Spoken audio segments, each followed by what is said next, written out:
one who would bow to you as they did to him.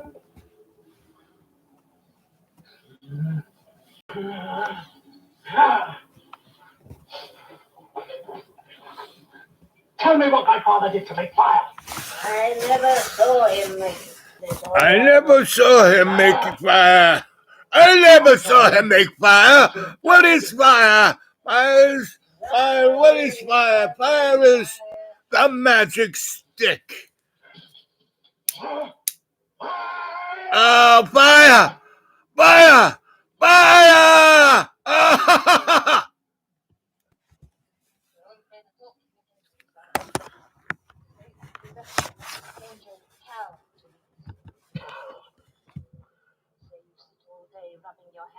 While he brings us meat.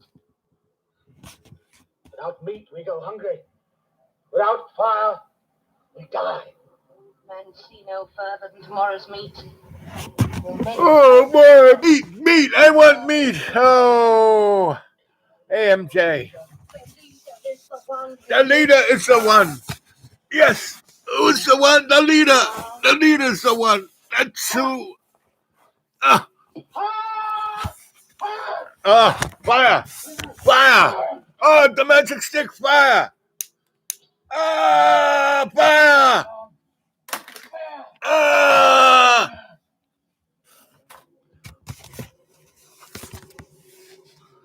Uh-oh, he's having a bad day. What is that box? Uh-oh. Uh-oh. Uh-oh. It's time. It's time. Oh. It's time. There we go. It's the sound of technology. Oh, yes. I must have hit my head. Oh. Peekaboo! Peekaboo! Yoo-hoo! Woo-hoo-hoo-hoo-hoo! There's sand, rock formation. Oh, yes, undoubtedly. Oh, we left Let 1963. me tell you where, presently. Zero, that's not right. That's not right. I'm afraid this year, amateur, is not calculated off it. Oh, it's not happening. Well, anyway, the journey's finished. What are you doing down there? What have you done? Barbara, I can't believe all this nonsense. Look at the scanner screen. Yes, look up there. They don't understand, and I suspect they don't want to. Yes, that's life. Well, They don't want to there you are, understand. the world for you. Yes, Sand and rock. sand and rock. That's the immediate view outside the ship. Outside it. You mean that's what we'll see when we go outside? Yes, you'll see that when you go outside. You really are a stubborn young man. Yes, stupid. Yes. I'm sorry, Susan, I don't want to hurt you, but it's time you were... But it's time for me to tie you up. They're saying I'm a charlatan. What concrete evidence would satisfy you? Just open the doors, Dr. Foreman. Eh? Dr. Who? What are you talking about? They're so sure. Yes, I know. And remember the difference between the outside of the police box and the inside. Yes, remember Are you that. going to open the doors? No. You see? Not until I'm quite sure it's safe to do so. Well, yes, good. Yes, it is. It's good. Excellent. Look up the radiation counter there. What's it read? It's reading normal, Grandfather. Splendid. Well, I think I'll take my Geiger counter with me in any case. So you still challenge me, young man? Well, just open the doors and prove your point. You're so narrow-minded, aren't you? Don't be so insular. Grandfather, do you know where we are? Yes, we've gone back in time, all right. 1 or 2 samples, and I should be able to make an estimate. The rock pieces and a few plants. But I do wish this wouldn't keep letting me down. However, we can go out now. Just a minute. You say we've gone back in time? Yes, quite so. So that when we go out of that door, we won't be in a junkyard in London, in England, in the year 1963. That is quite November? Or was it October 3rd? I don't know. Time doesn't go round and round in circles. You can't get on and off whenever you like. Yes, you can. In the future. Really? But where does time go then? It doesn't go anywhere. It just happens and then it's finished. You're not doubtful as your friend, I hope. No. Barbara, you can't. I can't help it. I just believe them. If you could touch the alien's hand and hear the cries of strange birds and watch them wheel in another sky, would that satisfy you? Yes. Okay, let's go. Come on, everybody. Out, let's go out the door. Oh, there it is. Come on, out. Right through here. Let's go right through there. Just keep going. There it is. It's not true. It can't be. That's what on the But I've no more time to argue with you. I must have some samples.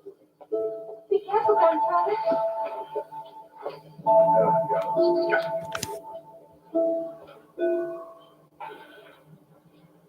Oh, yeah. Ian, come out and look. Come out and look, Ian. Don't be such a fuddy-duddy. Let's see. Put my glasses on, see what MJ is saying. Thank you. Interactive peekaboo. That's right. We're looking at it another time, another space. The doors are closing. Oh, hope you can get back in. Oh. Sometimes I have an urge too strong to ignore. Oh, too strong to ignore. Yes. Free to be me. That's it. Destroy the planet because I want to be free to be me. Woo! Muting. And that's what they do to you. They mute you. They just mute you. They just keep muting you and muting you and muting you. Oh, there we go. And you need. The brewmeister and the both have to go. Think you'll find that girl's pond here alive? Hell no. Oh, sorry. Spiders have a habit of studying their prey with venom. Ooh. So bad. Oh. Like an Anne Klein? Drain the liquid from the body, leaving only the skin and bones. Oh, the elixir from the trauma, the skin and bones, the skin and bones. And don't lose sight of the man next to you. No sense in anyone getting lost. Look for a dried guy. Or eaten by a spider. Hurry up and enjoy the scenery. No sense in wasting that. Wait a minute. It says Arnie Sackmanson on This this is a wall. waste of time. You know something? I haven't seen a spider yet, and I don't think we will. Well, You will if he's still there. It's just our luck if he's moved into the next county. I don't think it'll be disappointed. There's something in here, all right. You naturally expect to find a certain amount of wildlife in a cave, rats, mice, bats, and so on. The occasional Japanese soldier. You don't. Right now.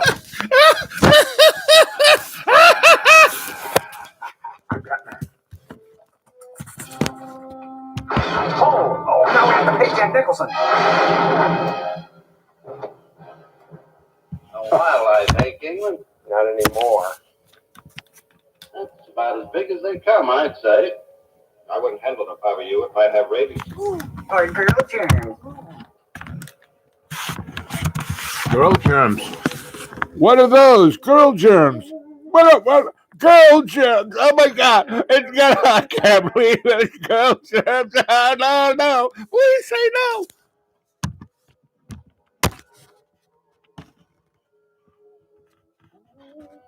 Very happy now. I buried it.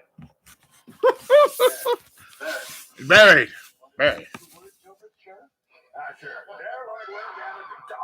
Uh-oh. Big spiders. All the snaps in the front, you dummy. That's your father. That's your father. Oh, it's Rose Kennedy. Looking good. Ooh. Rose Kennedy. That's a good one. This movie made in 1963. Just put down Jack Flynn as the name. Dries the The game. cause of death, It was the spider. Drained all the liquid out of his body. just put down cause Cannon. unknown and let the coroner worry about the rest. Put some lotion on him or something. He looks like hell. That's the trouble with you eggheads. You jump to conclusions. I know what I see, and I see a dead man. But I don't see any spiders. Uh-oh. No spiders yet. Uh-oh. I think I see one right now. It's a spider right in front of me. I see it. There's it. See it? Yeah. Keeps opening its mouth. You think I'm going to die a horrible death like that? Oh, no. A horrible death. I'm kidding. Are you close to him? Nah, nonsense. Some circus act from out of town.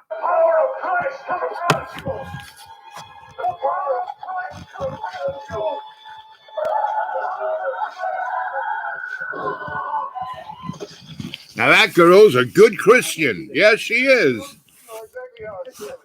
You know what I'm saying. There's a new breed of explorers taking me. Uh-oh. In Something happened. Live TV. Something happened. 71. In home. Powering low. Anyway. Well, the last few days I've just been having fun here. Nothing to Origins of Doctor Who. That's right. Been watching nonstop. What do they call it? Binging Doctor Who on the Doctor Who channel. I've been from the very beginning all the way through all of them. Because, right here, right now, it's one of those interesting times. Oh, by gosh, by golly, it's time for mistletoe and holly. La-di-da-di-da-di-da, it's just a big commercial. And happy Benjamins to you. That's right. You will not have any money left after December 25th. JoJo will go on the tube and say, oh, as of here it is, Friday night at 8 p.m., and I just wanted to wish you tomorrow morning, Saturday, when all the banks are closed, cash money will become illegal. You try and use it, you will be put in jail for 100 years. And a fine of $250,000. And if it's in cash, the sentence grows. But every nickel you have will be electronic, and we will control it. We will control the horizontal. We will control the vertical. We will go anywhere we want to go, wherever, because that's what it is, and that's what you're going to find out. And you'll find out that it's just an illusion, just like that stupid guy on TV kept saying, it's an illusion, it's an illusion. And then the guy with the bone was trying to make fire, blood-sucking TV. Good there for what purpose? To suck your blood. That's, of course, the purpose. You're very eloquent and right on. Twilight Zone. Yeah, well, that's where we live. This is the Twilight Zone. Haven't you figured that out yet? Rod Serling is always over in the corner with a cigarette. And you'll notice that our characters are just about to suck blood. Anyway, but it's okay. It's just same as it ever was. Question is, are you awake? Are you consciously aware? And do you have any dirty dishes left in your sink? And, that's the problem. It's always dirty dishes in the sink, There's always an excuse. We can always find an excuse why not to be our best, right?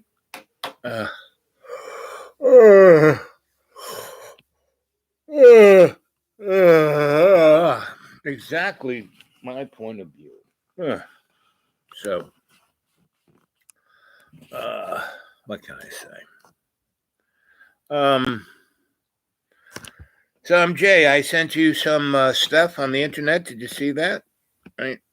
I think I did anyway. I've been on vacation too long.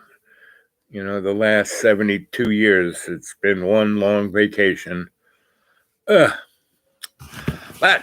that's been my life's path, just from one vacation to the next. One long vacation, one long experience of my sanctuary of my own choosing, right? Rod Serling, thank you. See, I can't even remember what I said. How many seconds ago was that? You mean Rod Serling? Yep, Twilight Zone. Rod. He was from Ithaca, or he taught there, I think. When I was in Ithaca, people kept saying that. You remind me of Rod Serling. Except writing stories, it's like when I go in your classroom, it's like the Twilight Zone. How can that be?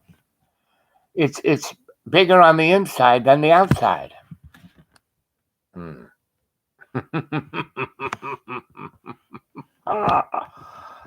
Oh,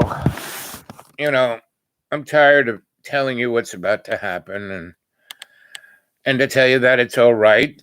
Well, I mean, this is about to happen, and it is all right. And as long as you're awake and you're deciding, then there's no big whoop to worry about. Just remember to go with the flow and navigate the situation, right? And I like that interactive peekaboo, and that's what life is. We're always getting a peekaboo of what the alleged God is doing. And why worry when all you got to do is push this little button. In main menu, home button 1 of 9. In main menu, in help, AHE. It said inane button, menu. 5 of Inane. 71, in a grade. In home, live TV. Loading video, please wait. I'm waiting. Channel buddy. I don't want any part of it. Channel buddy disgusting TV. Mystery science kit. Muting. Do. Mystery Science Theater.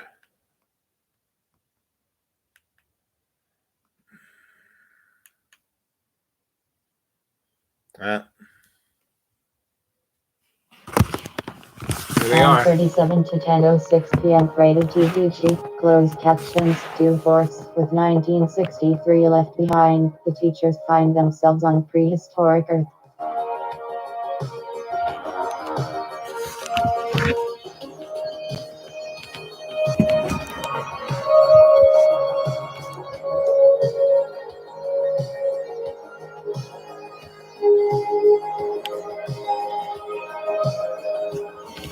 It's just one big commercial. Muting. Muting. That's the best you can do is mute. It's the illusion of the buttons. Muted. To house the legislative branch of government in time of war. The last government truck left July 31st, 1995. So that's 3 years it might have taken to actually build a facility to replace this. Unless there were other facilities already in existence. Exactly. When you visit, They're talking about dumbs. it's this extensive facility that was constructed under the very eyes of the people working here. It tells me that of course you could have a Dulce. Bill has a point that it's very incredible that this kind of facility can be built right in front of the public eye. We know that this underground facility is 112,000 square feet. And based on what we learned about the secret base in Dulce and some calculations that I did, I actually learned that it could be over 3,000 times the size of a facility at Greenbrier. We know that Greenbrier took 3 years to build, so it could have taken 10 years, decades to construct any kind of base at Dulce. And there's not even any evidence that it was ever built in the first place. The people who built Dulce could have built it for a variety of reasons, with a variety of cover stories. And where are they building? On reservation land. Nobody's going to question that. And even if they did, they'd be told to shut up. I mean, Homo sapiens were capable of incredible things. Hey, buddy. If we really put our mind to it, Oh, if engineers I'm really just, wanted to build a base having under fun. Archuleta Mesa and keep it a secret, we have the technology to do that. It could be done. Yeah, just having fun here. Here's what I believe. I'm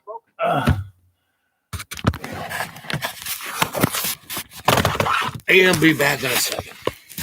Okay. He'll be back in a second. That's my boy from the State Department. Do.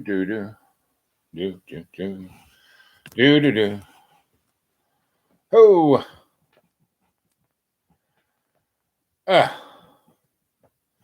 So let's see. My fave show was the Guess What's in the Jar. Guess What's in the Jar. That must have been a Canadian TV show, right? Sounds Canadian to me.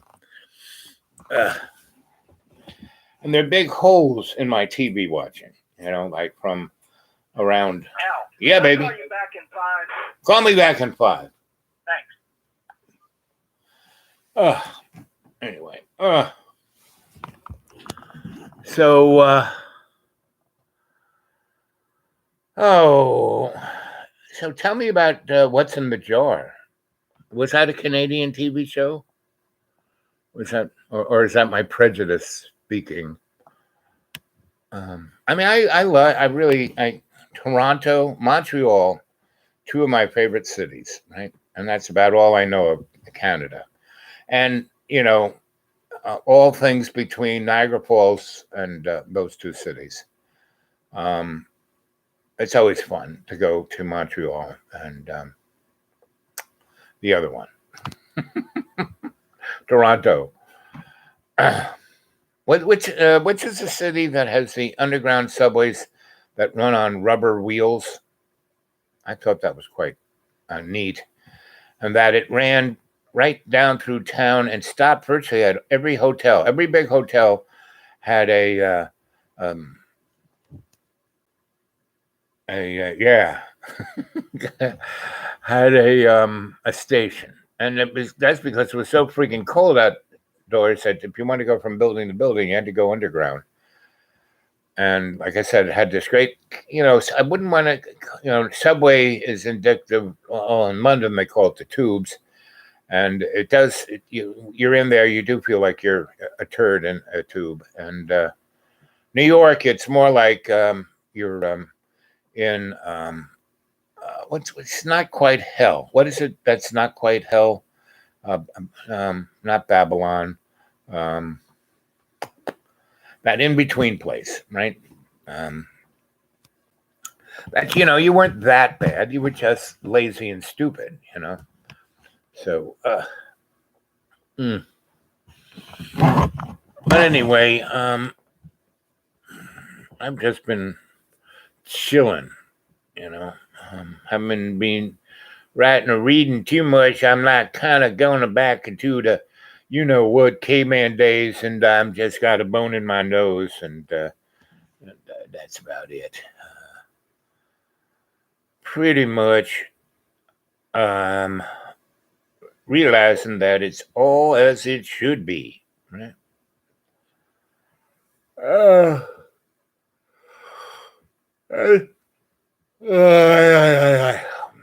Pretty much everybody I ever hung up with who knew something pretty much said the same thing. Don't worry about it.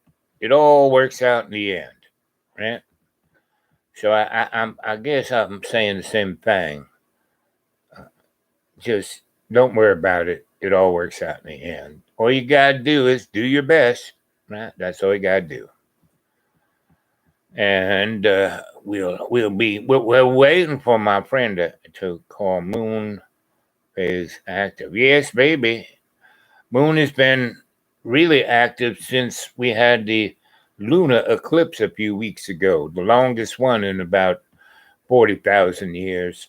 And we have been going through very interesting, we don't talk about it enough, but there are all kinds of things going on in the sky above, right? And all of you folk out there who are astrologers, you might tell us, give us a 411 on what's going on. But our friend MJ is very true to form when she says a moon phase active, right? And it has been active since 1963. And another one of the big jolts was in 1947. And then from 63 on, it has just been a roller coaster ride. Wee, woo, wee, woo, wee, woo, wee, woo. And I first saw that on my oscilloscope. When I was 10, I got an oscilloscope out of the garbage, and I kind of fixed it so I could see the patterns align, And, you could find the frequencies of a circuit here and there, but overall, what it was really registering was wee, woo, wee, woo, wee, woo. It made that kind of sound. And I've been making it ever since. Because that's kind of what life is, right? And My friend B, we're waiting for him to call. He likes to talk about things that he's been impeccably involved in. Me, I just tell stories and don't believe a word I say. You know, just don't. Don't believe a word I say. I'm just a storyteller. Here to tell you a story. And there he is. A little start there. Hey, little buddy. Well, what happened? I went to a family gathering yesterday and Yep. found out that tomorrow, which is today, was going to have a special Christmas program at the Mormon church. Ooh, whoopee. Is everyone wear their gold underpants? Right. But they hobbling around like they're just as unhealthy as everybody else. Well, it can't help but be that when you live in this psychopathic world we live in, where everything is poison. Even if you're growing the food in your backyard, it's poison. Well, that's, as a matter of fact, I was just thinking about this later this afternoon, that the winning political program is pre-birth to 12 years old, physical and psychological nurturing. That would be nice. Too bad we don't have that here on this planet. The point I would make is, I learned this one time I went to, Senator Kane had a rally probably 2.5 years ago by now at Hollins College. Ooh, all those girls. And I made a sign that said... Were they all on their own pony? I didn't see any Hollins girls there. It was public. Okay. And, but anyway, my sign read, music, arts, crafts, for kids. Yep. Medicare and all that for kids. Right. And I had about 15 people walk up to me and say, thank you for making that sign. Oh, that's good. Which translates into that it's a winning political plan. But how come 40 million children go to bed starving in America? Well, fuck, man, I'm talking about focusing on correcting that problem. I know they do. So don't you got to know why that happens before you can correct the problem? You got to want to correct the problem before you figure out why that's happening. Okay. You got to want to correct the problem. You got to focus on it, make it a priority, then you can figure it out. So how come nobody wants to make it a priority? They do. The 15 people walked up to me and said, thank you for making that a priority. Okay. What year was that? That was about 2.5 years ago. Oh. It's a winning political game. Right. Is nurturing children from pre-birth through 12th grade. Well, how come parents don't do that? All they do is buy them shit. They don't nurture them. They scream at them. They jump up at them. They never say the same thing. Addressing the point I'm making, I don't feel like it is understanding my point. Oh, okay. Because if you understood my point, I'm talking about correcting the fact that the parents don't do that, giving them access to do it, empowering them to do it better, and cleaning up after them when they don't. Okay. So how do you do that? Well, you first set the objective. And once you set the objective, now you have get rid of the food deserts so they're nourished more properly. You have counselors in schools. You have nurses in schools. You have parenting instruction for people that don't know shit from Shinola at 4 years old. What happens? A kid walks into class in the first grade, and the teacher's able to say, "Holy shit, there's a lot going on where this kid came from." So you go back to the problem and you help people parent. Here's another way of saying it. I probably mentioned my good friend who was a substitute school teacher for many years. So he substituted in all of the schools in the Roanoke area and then down in Asheville, Chapel Hill area. And he's a smart guy. And what he said was, he just said simply, poor people don't teach their kids at home. People who are consumed with living their lifestyle are not parenting well.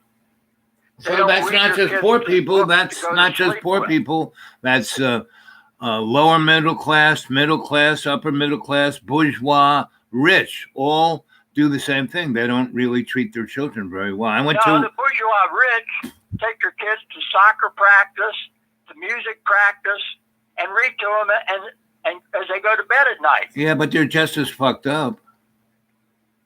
Well, in different ways. They're still pretty fucked up, man. Hey, wait a minute. They come out of school learning to read. That's better. Well, most of the kids that I knew who were, when I was running a school for neighborhoods that the New York City closed the schools, and it cost more money to close the school than to keep them open. But anyway, we taught them, and they knew how to read. I mean, we basically was able to teach kids who were homeless and, under the poverty level by a zillion percent, everything they needed to know from kindergarten to 12th grade. We did that in about a year. The math, the reading, the writing, all of that. Okay, so the program, your pilot program, right, would be set up to get a grant and do it on a larger scale. Right, and we, and years later, when I was paid to go to school, I was helping to build a protocol for a program called the STAR program. And what we did, the STAR program, was federally funded. It was done through Brookings and the Rockefeller Foundation, and also part of the UN.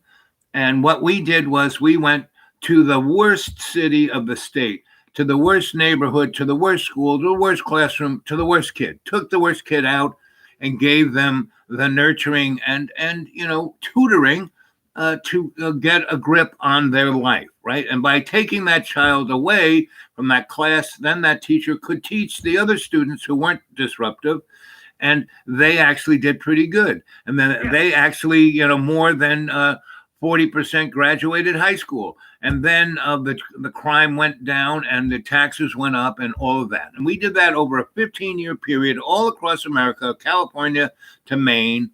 And we had about 40,000, schools that we did this in. And we took all that data to the Congress of the United States and the Education Department of the United States and showed them this program that only costs $50 a month to increase the IQ of the whole school by about a factor of 10. And they said, well, that's really nice, but we're not going to do that. We're going to do this other program called No Child Left Behind, which we're really calling Every Child Left Behind. So that was it. And then when we tried to bring that up at a number of PTA meetings, because we wanted to have in our database how the parents felt about it, all they wanted to know is if it was, not going to cancel their culture, and not whether it was going to do any good for the kids, but just, they didn't want to be made to look stupid, and so, that was kind of my experience of that which you speak upon. That it's not as simple if you do because you look at LBJ, Great Society, and all of that, and here we are 70 years later, and things are worse. So why is that? They're probably not worse. They're probably bad, but wouldn't have been as bad as they would have been. Oh, no. The level of reading, math, and all of that was from 1963. It's 1,000 times worse than what it was in 1963. So what your theory of why it got worse? Well, because nothing just happens in a vacuum. There is a group who wants to basically dump. I mean, it has been once we stopped being a agriculturally based society, which allowed our politics to be very, very, very, very individualistic to each little town, right? And that's what our Constitution kind of was going on about state rights and the federal government. Federal government's Okay, just wait a minute. You're telling me why the No Child Left Behind failed, right? right. Well, no, it was meant to fail. No child left behind, because it was pretty obvious. If Meant to fail. Yeah, it was designed to fail. It was designed to put children behind the 8 ball. Well, now how'd that slip through? Something designed to fail. How'd that slip through? Well, because most of education since 1890s, once they started to institutionalize a national brand, education has always been meant to fail. If you read any of well, the part I'm having problems with is meant to fail. Well, because they don't want smart people as their now, there are a lot of teachers that want smart people. Well, individual teachers may be idealistic to want that, but right. The system, they're following this. Have you ever, so your friend who taught in the school system, what did he say about the school system? Was it great? Was it brilliant? Was it done everything there to manifest the best out of the student? I don't think he saw it as I thought he saw his failures as unintentional, but failures. I don't think he saw them as intentional failures. So is he the only teacher you know of, or do you know others who are teachers? I know a lot more about what he thinks than others who I've known who are teachers. Most teachers I know think they're doing a pretty damn good job. Now, are they doing that to bolster their ego and to? I don't think so. Affirm their, they have I asked myself the same question. They spent 4 years learning how to do it the way the state wanted them to do it. No, they sit around in groups figuring out how to do it better the next day, and they're dedicated to doing it better. Then how come they don't do better? Well, they think they are doing better. But if you look at so generalistically, and this is a very subjective observation on my part, I go around and I'm at the supermarket, or I'm at Walmart's, or I'm at Shoney's, or I'm at anyone, McDonald's. And basically, if I ask a question that's outside the parameters of the menu that they were given to answer a question by, they basically melt down. They can't relate. They don't understand. Happens often, not always. Sometimes it's a curious person and they want to know. Right. No, but I'm talking about the generalistic, I just asked somebody, it's like the best example of that is you go to Lowe's, and there isn't a single person in Lowe's at any seeming moment that can answer your question. That can actually. The last 3-4 years, it hasn't always been that way. Right, but so that's a good example of the last 3 or 4 years of what our education system has turned out. Oh yeah, there are a lot of pressures dragging the system down, no question. We're definitely up against some currents that are pretty significant. No more than there has been before. Back in the days of the Indians, those pesky Indians were always attacking. At least that's what you're led to believe if you watch a Western movie. The enemy was the Indian, and then the next enemy was the Mexicans. How dare they put Texas and California in their country? How dare they have their country in our country? Of course we had to have a war and steal all that land. Same with those pesky Indians. It's like how dare those Indians keep us from putting railroads and mining their sacred sites. They're just superstitious. Well, one of the things that accounts for that is the forms of resistance, the forms of reaction by certain young hotheads were so vicious that they gave permission to do anything they wanted to do to them. Right, go kill them all. Scalping, kidnapping.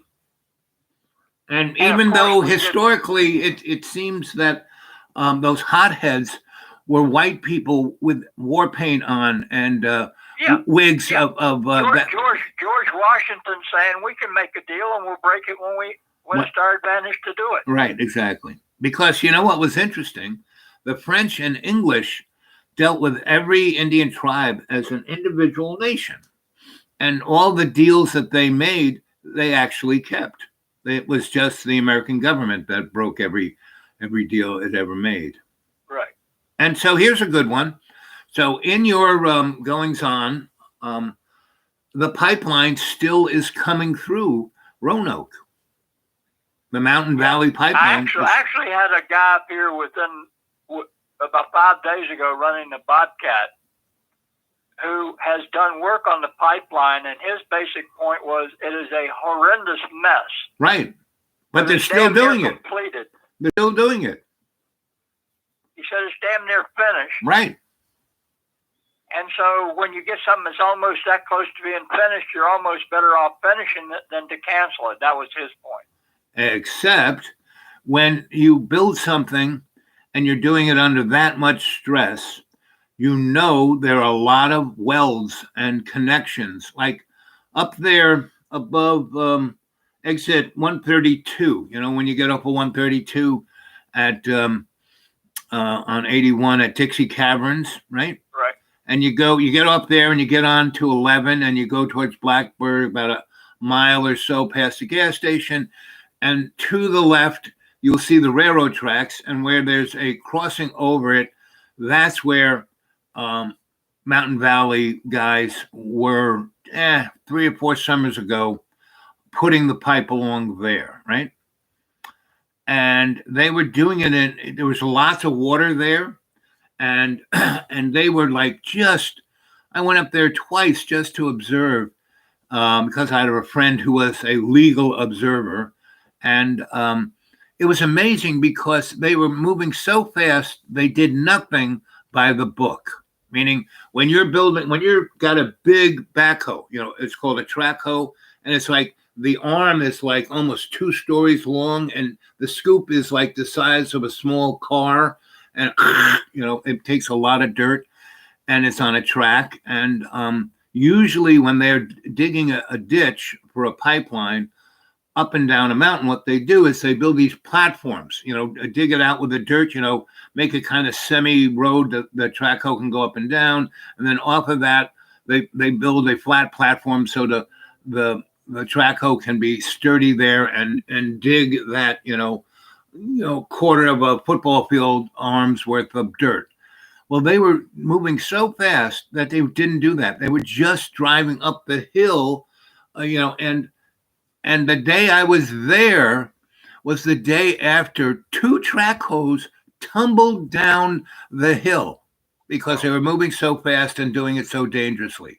You'd think after the first track hoe fell down into the river that they would do it by the book, but they didn't. They kept doing it until another one in the same day. Wow. And these track hoes are so big, they have like 100-gallon diesel tank, right? I know the machines you described. Right, I've had them up here. Right. So, they're a big machine. It's 100-gallon diesel, and both those track hoes, when they tumbled down the hill into the stream, there was they both lost their 100 gallons of diesel into the river. So that 200 gallons of diesel into the river, it's like, oh, that's nothing, but in actuality, it is a lot, and it's like the in North Carolina, well, it was somewhere in the Appalachians, might have been West Virginia. There was a ash a pit, a 500 million gallons of ash from a power plant burning coal, and that as the utility went from public to being privately owned, and profit was the most important thing, not safety. For 20 years, they ignored any kind of, making sure the dam didn't break.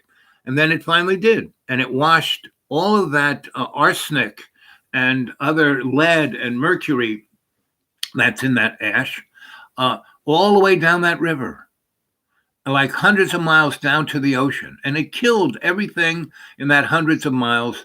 And that's kind of what that oil, there'll be a spill, very probably.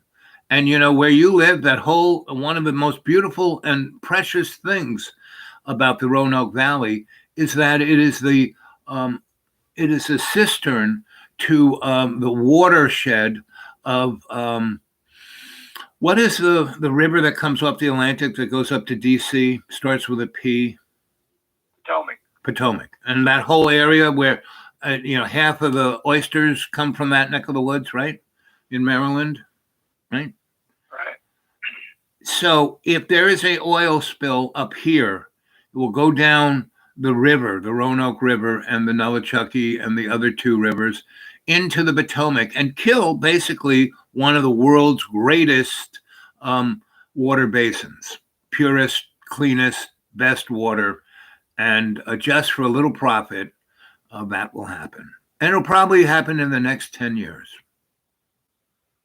Well, you might be right, And pretty much everyone who has fought the good fight to stop them said this is what's going to happen.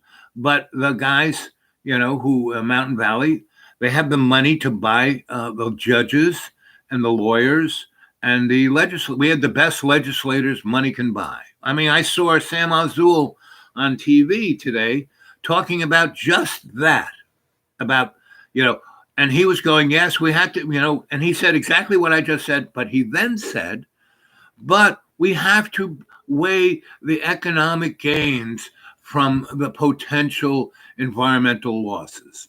Really? Well, it's really. So Sam Rasul? Sam Azul, yep. The man of the people, yep. And so, so I was, 8 years ago, I went to that one of the first hearings that was with FARC. And FARC is it's the guys who regulate the fuels that go into making power. Not the power lines, not the sale of it, but the fuels, either the coal, the oil, or the nuclear power. That's FARC, right? And so they were having a hearing because they had the legal authority at that time, before they even built the pipeline, to say, oh, we should look at the environmental blah, blah, blah, because that was, again, part of their authority. And so everyone was there. There were about 300 people with their signs all ready. And they didn't tell the people, but I went there like hours before. The hearings were supposed to start at 7 in the evening and go till 10 or whatever. And I showed up at noon, and it was at the what's the fancy hotel near the airport off of 81, or off of 581? Starts with an S. Yeah, I don't know, but anyway. It's a fancy. It has a restaurant and a bar and a pool, and it's the partner with the airport. Right, and it's a big fancy one. It's not like Days Inn or something. It's big. It's got all kinds of stuff there, right? So I went in there and I go to the desk and I go, "Where are the hearings going to happen tonight?" And there's a guy standing right by me who has a Duke T-shirt, and he's got his swimming shorts and his swimming shoes on, and he looks at me and he goes, "Oh, I can tell you all about that. I am the judge." He's the FARC judge, right? And I said, "Oh, you went to Duke. What year did you graduate?" And he goes, "Oh, I graduated in 70. I said, "I was there in 68. Do you remember Joe College Weekend?" "Joe College Week. Oh, wow. Let's go have a drink." So this guy's going to be the judge. He's got white hair, but he's got his Duke T-shirt on and his shorts. And we go have a drink by the pool, and we talk to the pretty girls in their bikinis. And then we have dinner. And then his staff shows up, and he's probably my age, maybe a little bit older, maybe a little bit younger, not quite sure. But we both have gray hair, but he's got. When we go to dinner, he has $1,000 suit on. He's not wearing his Cornell T-shirt and his swimming trunks and his flip flops. He's got $1,000 suit on, and there's two other guys who is like in their 30s, late 30s, almost 40s, and they're like got all the boxes of papers and they're looking at everything. And there's this guy, he's in his 30s, and he is cut. I mean, he has muscles that most people don't even know exist on their body, but he's got them. So they're like actually showing on his body. And the clothes he's wearing isn't $1,000 suit, but he's wearing, civilian military clothes, right? And so I'm looking at him and we're talking, and I'm at dinner with these guys, and they're like, I've spent the whole day with the judge with the Duke T-shirt and told stories about all the things I did in Duke, and he told me stories. So we were buds. We were Duke buds, right? And I went to my buddies were in the same fraternity. He was anyway. So he's the chief person in this hearing, and so everyone's like looking at me. Well, the judge he's like this is his old friend. So I'm sitting there and I look at the guy who's cut and I go, so you are the security analyst of this. You are here with a list of everyone's name. He goes, that's right. And I said, so what's your strategy for tonight? He goes, well, tonight, everyone's coming here thinking and we're going to put them all in this big room and there's a big desk there and they're going to think we're going to sit at the big desk and they can yell at us. No, we're going to have this guy come in and say, everyone who wants to speak to the hearing, sign up, right? And we're going to take the first 30 people who sign up. And when you sign up, you have to sign this individual thing stating this is a hearing and you can't give us your opinion. You have to give us facts. And if you don't give us facts, we will consider you lying under oath. And I said, so did you put that out in a press release? And I said, no. We're going to wait till everyone shows up, and then we're going to tell them right then. Knock the wind out of their sails. And it did just that. Half the people left. Maybe 6 went online, and 4 got arrested for lying. And then what's very interesting, if you haven't noticed it, but almost 28 states have made it a felony to go on the street or to impede any industrial activity that is considered an environmental impact. It's a felony in 28 states to do that, just like it is to vote in about 35 states if you are, a person that they think shouldn't vote. And or in about 8 states that if you, try to get an abortion, someone who's not even a doctor or a court officer can sue you for $20,000. $10,000. But anyway, yeah, that's a highly significant turn of events right there. Oh, but so is passing a law saying that you can't use your First Amendment rights. That's pretty important too. In 28 states, well, you cannot block commerce. No. It's not that. It says you cannot go on any street. You can't get a permit to have a march or to put up a sign or to, and you can't even, rent a billboard and put up a sign going against an environmental impact business. Now, describe this. Where is this? If you were to Google recent laws passed by state legislatures to ban the use of the First Amendment in the rightful disagreement with a environmental event of a corporation. It's just like now you can't go up against anybody who's got GMOs. That's been made illegal. So pretty much everything you get at a supermarket, even if it says it's organic, is GMO.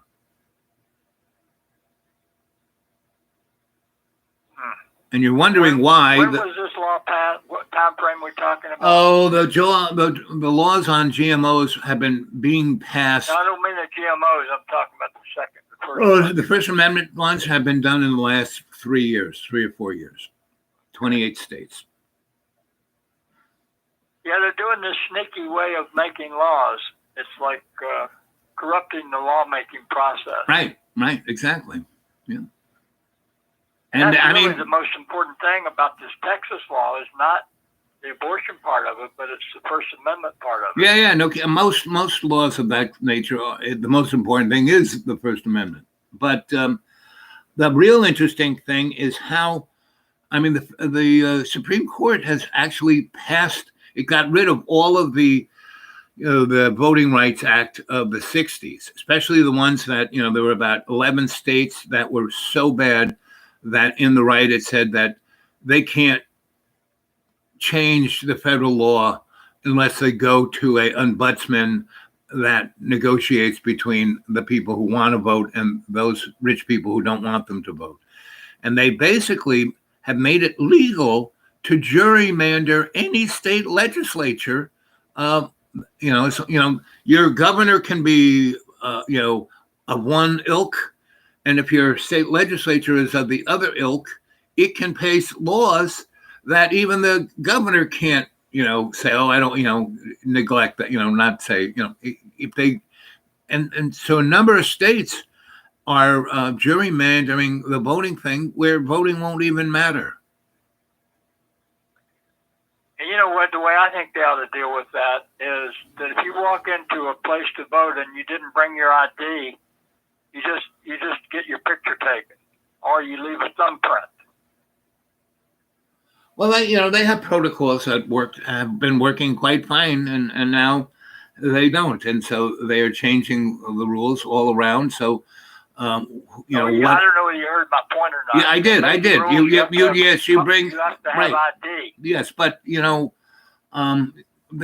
rules are already there that work out pretty good. They have similar, whatever their rules are, they work. They have been working for the last, 60, 70 years. But no, the Republicans are attempting to say it's very logical that we ask for picture ID when you vote. Right. And I'm saying that in the situations where a person does not have a picture ID to vote, they can have an affidavit that says, I am not committing a fraud. Right. And here's my thumbprint. Right. And I think they already do that in most states, you can vote. So, huh? Yeah. I thought they made provisional ballots that get counted later. Right. If they need to count them. Right. So, but there are protocols in there, and our voting system has been, meaning most countries, it's very interesting. Like Australia is a good example in that I went to Australia in 1977 to visit a friend, January of 77. I stayed there until the spring of 81. And when I was there, they had martial law twice. In those Australia? Yeah, in Australia in the late 70s, they had martial law twice. And the first time they had martial law was they were getting ready to vote, and in Australia they have a two-party system like us. They have a they have a thing called the Labor Party, which are the union guys, and the Liberal Party, which are all the psycho-rich guys. That you in America would call the neoconservatives. That's what in Australia they call them, the liberals. And the Green Party had been running for 20 years and getting 3 or 4% of the vote. But there were a number of things that the general populace was so pissed off about the Liberal Party that they just said, it was like the guys voting for Donald Trump, and they just voted the Liberal Party in, right? And so that's when they had martial law. The Queen came there 2 weeks before to go all around Australia and say, I am your queen, and I am telling you to vote for the Liberal Party, right? And so, basically, when she would go into Melbourne, they gave everyone a 4-day weekend so they could hang with the Queen. Well, everybody went to the beach and flipped her the bird, right? She went to Sydney. They gave everyone a weekend off to hang with the Queen. Everybody went to the beach and flipped her the bird. And there's only about 8 major cities in Sydney. She went to them all, and everyone in the country flipped. They were so pissed off, fed up with the politics as usual, that they just said, fuck you, and went to the beach. And so she gets on her airplane, and as she leaves, she signs on television a thing that's martial law. And she gets on the airplane, and in England, if you do this, that's like flipping the bird. That's like giving this. In England, it's not V for victory. It's like up yours, Charlie. And so that's what she did on television in Australia. She went like this. She goes, and this is where I think of you Australian thugs. And she was doing this, and she had declared martial law. And that day after, when the vote came in and the Green Party won by a landslide, historical landslide, and the guy who's wearing a dress representing the Queen stood up in Parliament and declared martial law. On the other hand, we just find out that they arrest one of the guys who's considered a ringleader on the killing of the Saudi guy. Well, of course. But, the real ringleader of that guy was OMB or MBC or whatever Right. whatever his What initials I'm are. saying is that they did arrest the guy. Yeah. They are making an issue of it. Yeah. Well, only because they have to. Well, no, they didn't have to. No, if no one cared, they wouldn't have said anything about it. It's just like, when they had the option of not saying anything about it. Well, they tried to say nothing about it for a good year until people kept saying stuff about it when they. No, that's not correct. What they did was when the guy left himself vulnerable, they grabbed him. They were ready for him. So you have two things going on at once.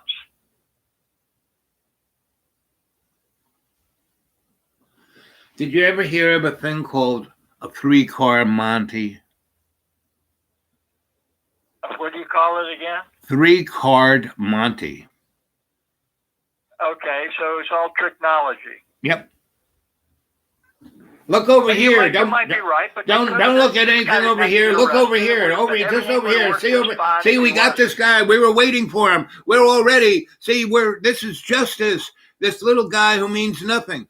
This other guy who's the king, he had nothing to do with it. No, I don't think you're reading the. I mean, you're not 100% off, but you're partially off on this. Hey, buddy, I am always partially off. Haven't you noticed? Which reminds me, let me tell you a little story. Go for it.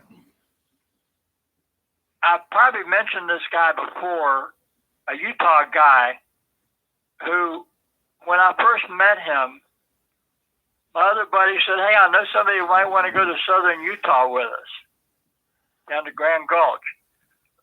So about midnight, we went over to this guy's house, and the only thing in the whole goddamn room, was his golden undies. Pardon? The only thing in the goddamn room was his golden undies. His army blanket with his head on his shoes. Wait a minute. Army blanket. And his head. Pillow. And his head and his shoes. I mean, he chopped his head off and put it on the army blanket. No, he was curled up under an army blanket with his head on his shoes in the middle of the room. Well, if you don't have a pillow, then I guess your shoes do pretty good. Well, you don't miss the point. There was only one thing in the room. Right. A guy with an army blanket with his head on his shoes. The next room over, the bedroom, was his brother. But the only thing in the room, no furniture, no nothing around the room, was his brother was under an army blanket with his head on his shoes. And so he's the most unusual person I've ever known in my life. Why? That makes perfect sense. I mean, if all he has is an army blanket and his shoes, and you want to go to sleep, that's what you would use. Why would that make him unusual? I've never seen anybody in my whole life. The only thing in the room was one guy in the middle of the floor under an army blanket. Well, he sounds like a Zen priest to me. Sounds what? Like a Zen priest. And there aren't too many Zen priests around, so I'm making the point that he's an atypical guy. Well, if you go to Japan, there are a lot of Zen priests there. Never been to Japan, but he's the most unusual guy I've ever met. It's the point I'm making. And I'd like to continue, if it's okay. They're gay? If it's okay. Oh, it's okay. It's okay. I thought it said he was gay. No. If it's okay, I'll continue. Keep going, baby. You're on a roll. Keep going. He's the most unusual person I've ever met. Yep. Now, about a week ago, I got a what do they call it, a 2-day service in the mail, and he sent me his latest book. Huh. And then I'm gonna read you the first paragraph of the cover letter, and this is about 1,000th of the information that he has sent me. And this is the guy who slept on his army blanket and his shoes. Right. Okay, go for it. He also, when he came to California in '65 with some other guys from Utah, I showed him how to go to the employment place and get a job. Okay. He came home from his job the first day, and he said to me, he says, "The foreman says I'll have to wear shoes tomorrow because I might step on a nail." So he's a guy who has never had a telephone. Like I said, much less an iPhone. It sounds like a Zen priest to me. So read me the paragraph. Yeah. You set me up. I got it ready. Okay, read the paragraph. Possibly from post-Yemenes and Qasi's involvement in Ashura branch, Agni first herders following the White Dawn, and Suri's daughter of the sun, parents of the Nastasi, as a good warrior action and son of heaven, ideal, intelligent of thought. Prologue notes, twin period on race horses, Shahota, the divine twins of the Veda, and in the other Indo-European sources, Natasha and Dakota sacrifice. So I never know what the fuck this guy's saying ever. I don't ever get it. So he sent me a goddamn 2-day thing with 110 pages, front and back, small print. So he is. So that came. Was, that wasn't. That was anesthesiologist in New York. So. And just suffice to say, I'm assuming you got no clue from what he's saying as well as I had no clue from what he's saying. Oh, I had a little clue. I had a little clue. But he is. He's lived in the same apartment, in the same building, rather. He moved from the second floor down to the first floor for about 50 years. In what city or town? Salt Lake. Salt Lake. And he's got the anthropology department at University of Utah. Have never had a clue what to do with him because he's always over their head too. Well, I mean, what is he doing there to begin with? Say that again? What is he doing at that university? Is he just hanging out? Is he an employee? Is he a student? What is he? He's been given a lectureship where he teaches a course. Okay. And he's got his PhD. What does he have his PhD in? Dishwasher.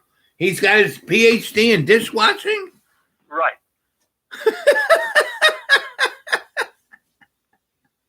At an old folks home Senior Citizen Center, Right. which is where he goes to get his internet and he gets the free newspapers. Right. Right. But anyway, I just say he's one of the most amusing people I've ever met. Ever. Number one, atypical. Well, why do you find him amusing? Because I went to see him last time I was in Utah, and he talks the whole time, and I don't have a clue to what he's saying. But he's got it together. He knows what he's saying. Uh-huh.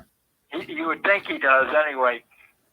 But anyway, I was just testing you to see if you would have a clue on what he had to say. Well, what he was giving basically a metaphor to was the description of the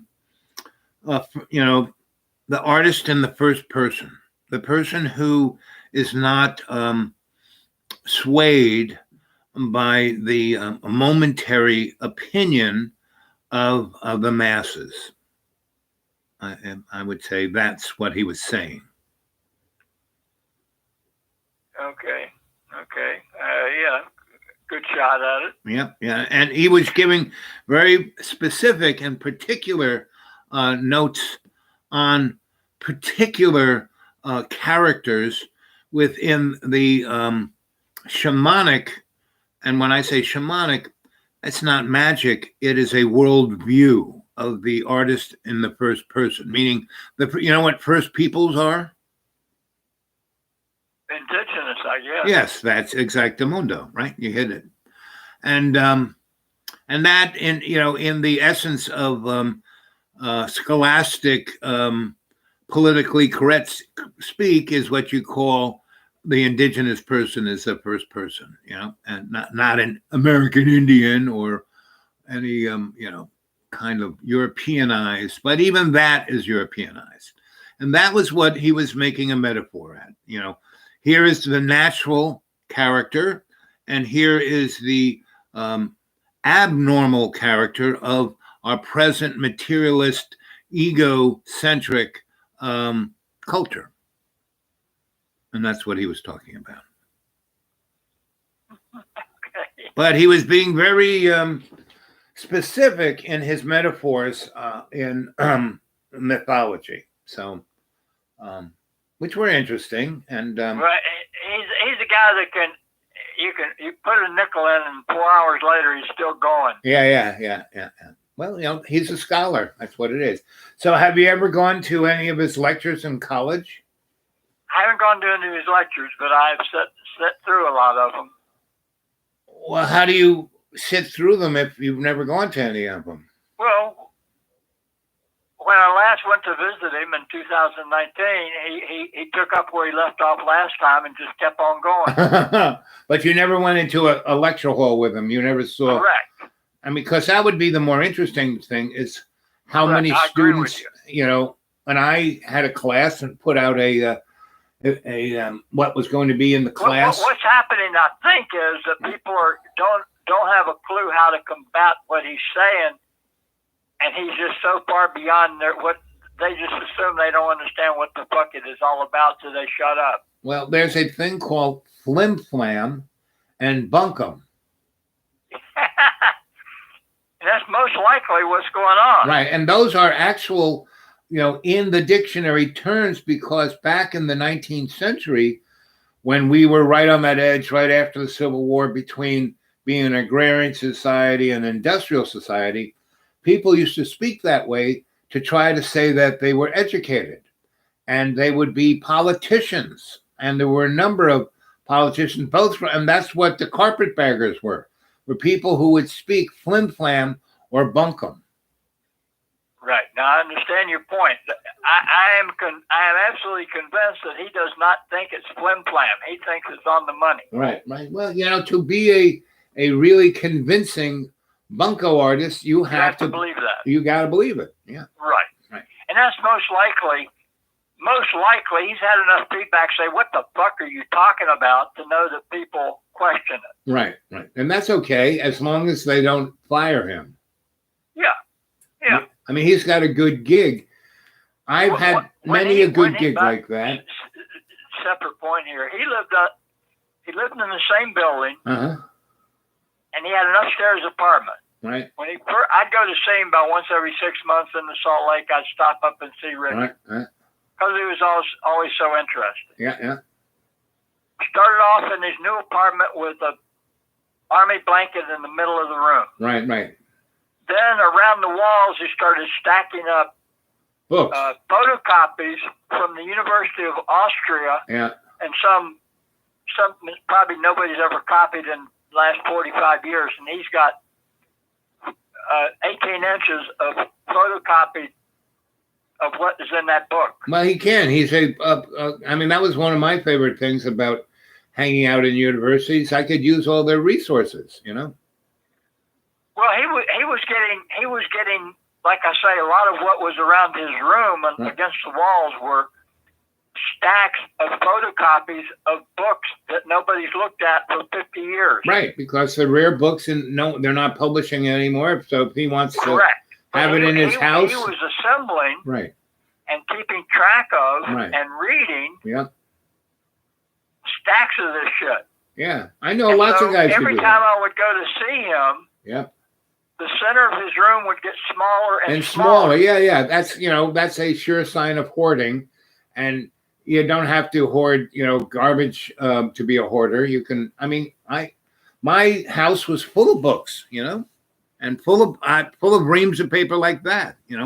I did the same thing. I copied books that were rare and I could copy them. I just couldn't take them out of the library. And they actually had, in the reserve libraries, you could get them to copy it. And then, when things happened, virtually every book you ever wanted is on the internet. Yeah, it's a different game now. Yeah, it's a different game now. I can read virtually any book I want on my phone.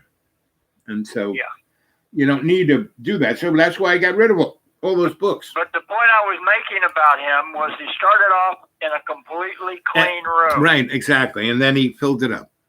And pretty soon, then the hole in the middle of where he could sleep was smaller and smaller. And pretty soon it came down and he's sleeping on the lowest level. It was like a book nest. Right. So obviously he's no longer that monk priest anymore. He's, no longer the what? Monk, you're no longer the Buddhist. You're no longer the aesthetic. The aesthetic is all about having nothing. Every, religion that's based on the aesthetic of oneness, of balance, you don't have stuff. Well, I understand the point you're making, although I think if you're a genuine intellectual and you are searching, he was probably considered one of the world's foremost understanders of families, major families throughout European history and their influence on the way nation states were formed. Oh, like blood mines. Perhaps. But I'm just saying that he's not doing it for show. Well, he found his niche, He found a niche. Right. And which makes him very interesting, the most atypical person I've ever known in my entire life, and that is my point. So do you get mad at him and scream and curse at him? No, I just say, Dick, I don't know what the fuck. Get me related to something I can understand, and then I can make a judgment about what you're saying. I don't have a clue. Right. And does he respond to that, or does he just keep going? He keeps going. Yeah, right. Well, okay. Yeah, he But anyway, what he has done was he sent me this 110-page book in two-day. And now that book is not has not been published. It's not bound. It's single sheets that were run off on a copying machine. Correct. Right. Okay. Correct. I used to do the same thing, but I didn't have the auspices to do 200 pages. I would try to get my thoughts in less than 20 pages. Yeah. I've given you a number of my white papers over the years, right? So I did that. So I know what he's doing. Yeah, I run into the same thing. I don't know what the fuck you're talking about most of the time. You're the closest thing I know to this guy. Yeah, well, that's why I tell stories. They're a little more entertaining than dissertations. You know. Yeah. Yeah. Okay. Well, that's good to know. Yeah, that's But good. it's pretty wild to think of somebody who is not connected enough to ever have a telephone. He Right. Well, he's connected to a department at that university, and he probably gets all his messages there. Yeah. Right. So He's never needed one. Right, he's never needed one. Meaning, I definitely have gone through my life many a time without a cell phone. I am one of the things I can be, being the Aquarian I am a hedonist. I enjoy the convenience of the material world, right? I'm not addicted to it, but I can be, but I'm not. You know what I mean? For 10 years, I worked in the corporate world, making lots of money, not doing anything, and gaining 200 pounds, right? And I died. But I didn't die all the way. I came back, and it took me 6 years to lose 200 pounds and get to a place where I have a certain level of homeostasis. And I went to all my fancy doctors, and they all said the same thing they've been saying for the last 5 years, that I'm the healthiest dead guy they know. Right. Like they took. By the way, are you still? I haven't seen you on the YouTube for a while. Oh, I'm still doing it. I'm now at my friend's farm, and I'm doing it, more than I was when I was in the Deep Green. Deep Green, I do one maybe a week. When's the last time you did one? Oh, yesterday. Oh, you did one yesterday. And the day before, and the day before, and yes, I'm pretty much done one every day. A couple of days I didn't feel like doing it, so I didn't do it, and so. Yeah, I think it's been about 5-6 days since I saw something. Right. But I did, and I'm getting into being. Did you ever watch Soupy Sales on television? No, I didn't, but I know a little bit about it. Well, and that's what my show has turned into, because I've been watching so much TV. That's one reason why I haven't done it. I've just been drooling in front of the screen, right? So, because that's I can be really, I binged.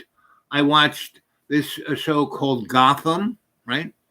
And Jack Ryan, and another one called The Expanse, and another one called Utopia. I've binge watched a number of shows, and there's all these new platforms. There's some pretty interesting shows on there. It's like the new Shakespeare in essence. It's like why Shakespeare is so great is that for his time, he spoke that eternal truth that the Greeks tried to talk about and other people have talked about. And Shakespeare did a pretty good job. And the Globe Theater was the closest thing to the internet that London had. It's a place that the pauper could come, and so did the Queen. It's like, so anyway, that the stuff I've been watching on the internet platforms are pretty interesting. And so I can, spend, look, I've just spent 11 hours watching television. Oh, look, that's why I bought those diapers, so I didn't have to go to the toilet. Oh, shit. Right. So I do these things in this specific way, like, okay, I'm going to do this for 4 weeks, and then I'll have to move someplace else, and it'll be okay. I won't do that again, so I can indulge myself without having, it's when you're a heroin addict and 20 years gone by and you're still a heroin addict. Now, today, they've introduced, what's that stuff called? Fentanyl, which is a drug they give you to knock you totally out. So when they crack your chest and play with your heart, you don't wake up, right? That's fentanyl. And just a little, and that's why the guy in the operating room, the person who gets paid the most is the anesthesiologist, not the surgeon, because he could kill you in a second, right? And so here the Chinese and the Mexicans and the cartels south of the border mixing up meth and mixing up heroin. and they're putting fentanyl in there, and they don't care if they wipe people out. And the powers that be, who are their bosses, they're like, okay, we have to get rid of all of these junkies, so let's just put a little more fentanyl because we're having, like I said, you could be a junkie for 20 years. Now, people who are starting to shoot heroin and OxyContin and meth, they're dying like flies because they don't have the experience, and they will buy some stuff and shoot it, bango, instead of tasting it a little bit before or knowing what it's going to do. They just shoot it and they die. And it's really wiping out the addicted population of America and Europe. So it's almost like they're doing it on purpose. You know, they don't want to deal with the expensive problem of healing these people. So let's just kill them all. You know, so, and that's what's happening. It's quite amazing. The fentanyl deaths are like are way like 300 times more. Again, kids, everything I say, don't believe. Nothing I say is true. Everything I tell you is a story. You say that all the time, but you don't speak as if that's where you're coming from. It's called a disclaimer, buddy. I understand that. Did you ever see? But it gets old. Right. Well, you know, you buy this coat, right, and then you look at the little tag on the back.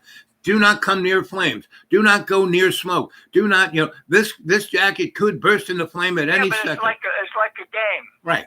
It's a game. Right. And it's a expression of my playing the game of the corporate structure. Right. Now, I understand why you do it. Right. But, what was I going to ask you? Anyway, so don't believe a word I say. One thing I'm curious about. Yes? The nun beat you up. What'd you do to piss her off? Oh, I was my cheeky Sally. Why do you always get pissed off when I'm just talking to you like I'll tell you exactly what happened. It was 1950, 54, 55, somewhere around there, maybe 6. And what did you do to piss her off? I'm telling you, I'm in the classroom, right? It's the school is the, Hitler's Rifle Squad, HRS, Holy Redeemer. And, it's on like, 30, no, it's maybe 45th Street or 48th Street or somewhere in there, near Lexington Avenue or maybe 8th Avenue. But out our window was the Empire State Building. You know, it was like 20 blocks away. It was perfectly right in this big glass window, many panes of not even safety glass, just glass. And it was probably 12 feet by 8 feet, right? Big window, right? And every other day, we were having these drills where we had to get under our desks, duck and cover, and parrot the rosary, which I like the rosary. I would say it all the time to myself, right?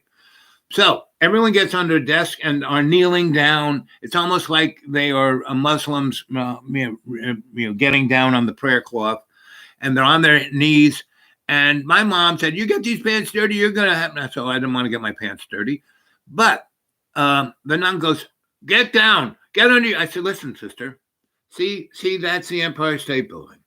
If this was an alert and they were dropping nuclear weapons, Empire State Building would be ground zero, and Russia would put their only hydrogen bomb on top of that antenna. And first there would be this flashing light, which would, hit us with so much radiation that we would burn from the inside out. Then the concussion wave would hit us, and see that big glass window? That would be turned into supersonic shards of glass that would slice us up like bologna, and then the heat would hit us, and we would all burst into flame and just be a puddle of crackling bacon within about 20 seconds. And that's when she grabbed me around the neck, hoisted me up 3 feet, and beat the crap out of me. So that is why she did that. And luckily, I would be dead. But what happened, her hand was around my neck. The bell is woo, woo, woo going off. And everyone's kind of really petrified because here everyone was scared of this son, because the rumor was that the Vatican got her out of, she was a Nazi death camp guard, and her nom de plume was the milkmaid of pain, because she would squeeze men's breasts between mechanical devices until they squirted out milk. And so that was the rumor of the kids of this, because she was really like 6 foot tall, weighed 200. She was like a linebacker, right? Kind of had a beard. She could have been a guy, who knew? But she grabbed me by the neck and just pounded me. And just as that happened, a garbage truck backed into the wall of that window, and it smashed and came flying to the floor and made a tremendous crashing sound of the truck in the glass. And that's when the Monsignor and the bishop, and I was a cardinal's godson, and here's this nun murdering me. So they interceded. She's murdering you, and a truck runs into the building? Yes. And that's what saved me, because it made so much noise, it caused the Monsignor and the bishop to come in, catching with her fist. But you spent time at a hospital. How'd she get away with it? No one held her accountable? Well, how did the bishop in Boston get away with pedophilia? I'm asking you how. I don't know. No one ever questioned her. They wanted to give me a lobotomy, but they, didn't go after her. Okay. But I didn't go back to that school, I went off to a Marinol. It wasn't a seminary. It was more a college, and they weren't turning out priests. It was more turning out theologians and scholars. It was a scholarly place. It was really a great place. Meaning, it was really. I would not be the guy I am today if I hadn't gone from first grade into those guys, because they treated me like I was going to college. And the other thing they treated me like, I was a lab rat, because I couldn't speak. I couldn't, one eye was covered for a year. My head was in a helmet being squished back together. My mouth was wired closed for about, I don't know, at least a month and a half. Sounds like assault. Seems like something would have happened. Oh, no kidding. But this was 1954. No big deal. I deserved it, That's basically it. I deserved it. Okay. That's how the Catholic Church rolls. I wondered how that came down. That's how the Catholic. And the only thing that saved me my butt was why I didn't get a lobotomy was that my cardinal godfather basically took me out of that crazy Catholic hospital and brought me into the hospital where the doctor, who was one of my guardian angels, saved my life at birth. She was running Roosevelt Hospital. And so they brought me from the Catholic hospital into Roosevelt, and she took care of me. Dr. Black. She saved my life. The boy doctors were trying to pull me out with forceps, and my mom's umbilical was wrapped around my neck, so they were strangling me. And she pushed them out of the way, pushed me back into my mom's uterus, put her hands in there, unwound the umbilical around my cord, and pulled me out, and snipped it, and to take care of the mother, I'm taking care. And she took me back to her little laboratory and put me on a IV of her jungle juice, and put me in. And back in those days, they didn't really have oxygen tents for babies. Didn't realize, they barely put people on oxygen. And so, she had everything she needed to keep me alive. And that's kind of what, I was a really little kid until I was 12, until my hormones kicked in. And then I grew like 1.5 feet, and I kept growing until I was 6 foot tall. But I went from being about 5'2" at 10, 11, to being, taller by the time I was 14. Right. So. Well, let me shift gears on here. Go ahead. Looking at Ukraine right now, and this deal with Russia and Biden and all that. Right. Well, this is the third time they've done this. When was the first? Well, back when they invaded Crimea, that was the first. Second one was when they invaded the the line of the Ukraine and Russia, and the third was when they annexed that part of Ukraine which they needed for their naval base. And the real deal is back in the day when Russia fell, the Iron Curtain fell. Gorbachev made a deal with Ronnie that, okay, all those countries get set free, but they won't become part of NATO. Well, Ronnie said, no problem, that'll never happen. And then, the next president, George H., made it happen. So, and then, another 18 years, little by little, we are right on their border. We have bases, 5 minutes away, missile ride to Moscow, and they have nothing that close to us, And that goes with China too. We're all upset that their Navy is in the South China Sea. That's why they call it the South. It's the southern border of China.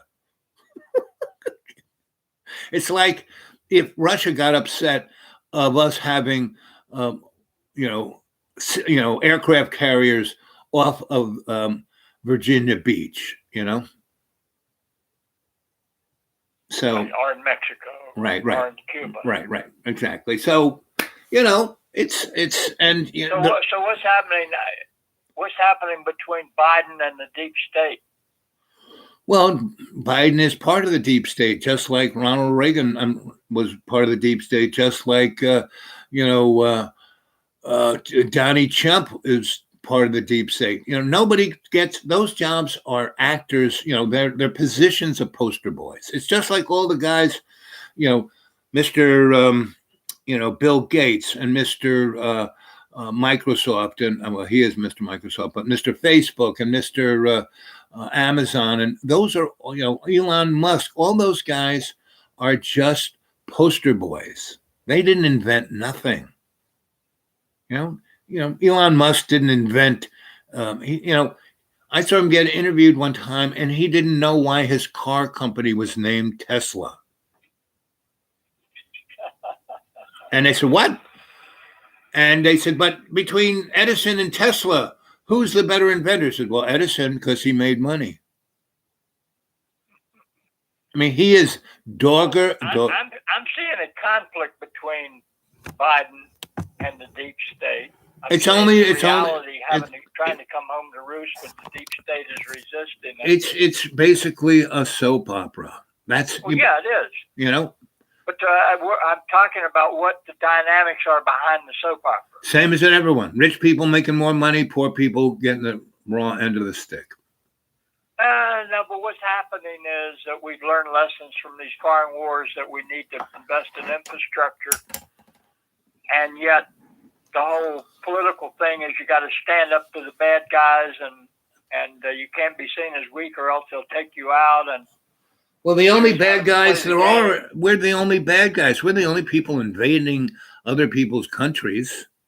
The biggest thing we give in, foreign aid is weapons.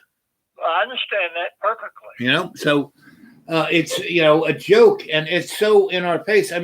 We spend $70 trillion between 2006 and 2017. 70 trillion with a T.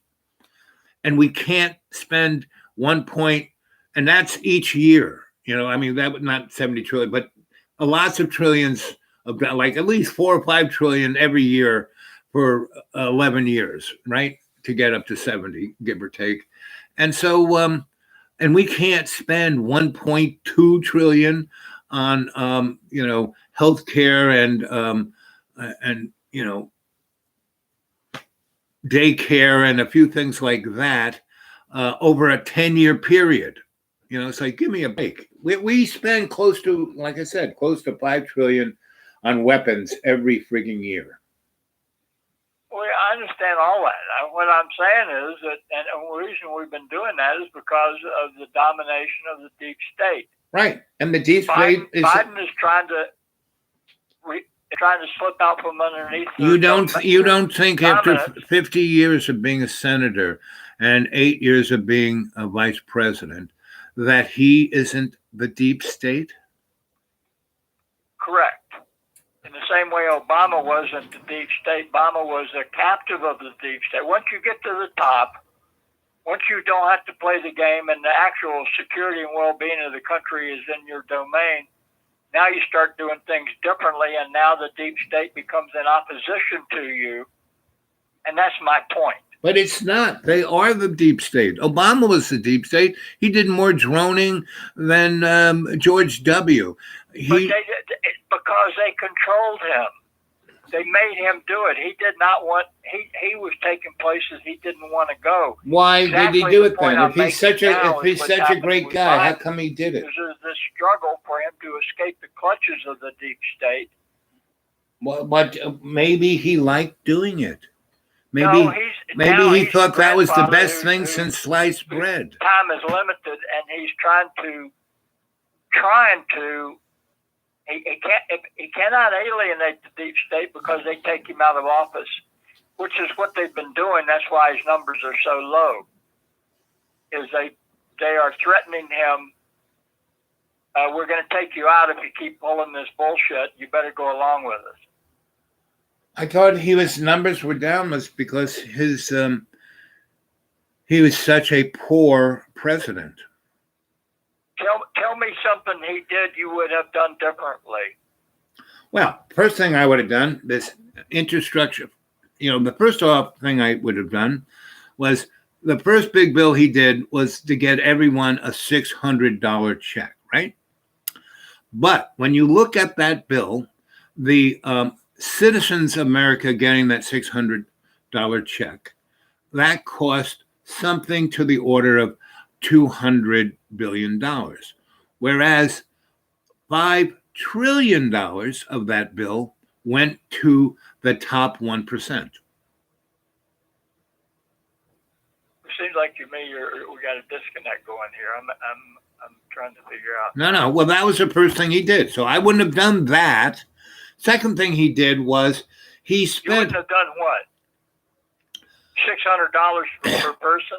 No, that bill, if you look at the bill, you can see that only about 8% of the money of that bill went to the average citizen as a $600 check. But that wasn't his intention.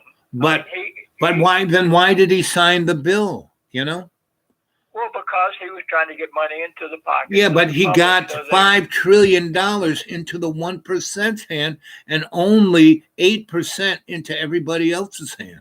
Well, yeah, that's the way it works. That's the way it always works. Well, he could have made that very evident, said, I'm not going to sign this. They're being paid.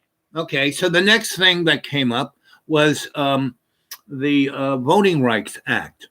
And he did nothing to support that except, oh, this is a good thing, blah, blah, blah, blah. But he didn't put any political muscle behind it, right? Second thing,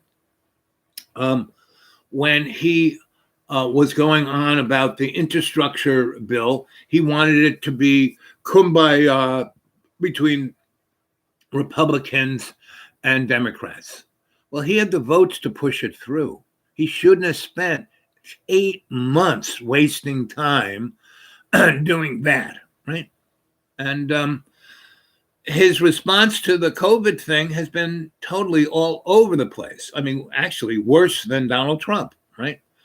He should have, looked at the science, and the science is pretty there, but they change, wear mask, don't wear mask, double mask, triple mask, da-da-da-da-da-da. It's so basically he's probably, when you take a look at the political dynamic, he's made every wrong decision he could about everything.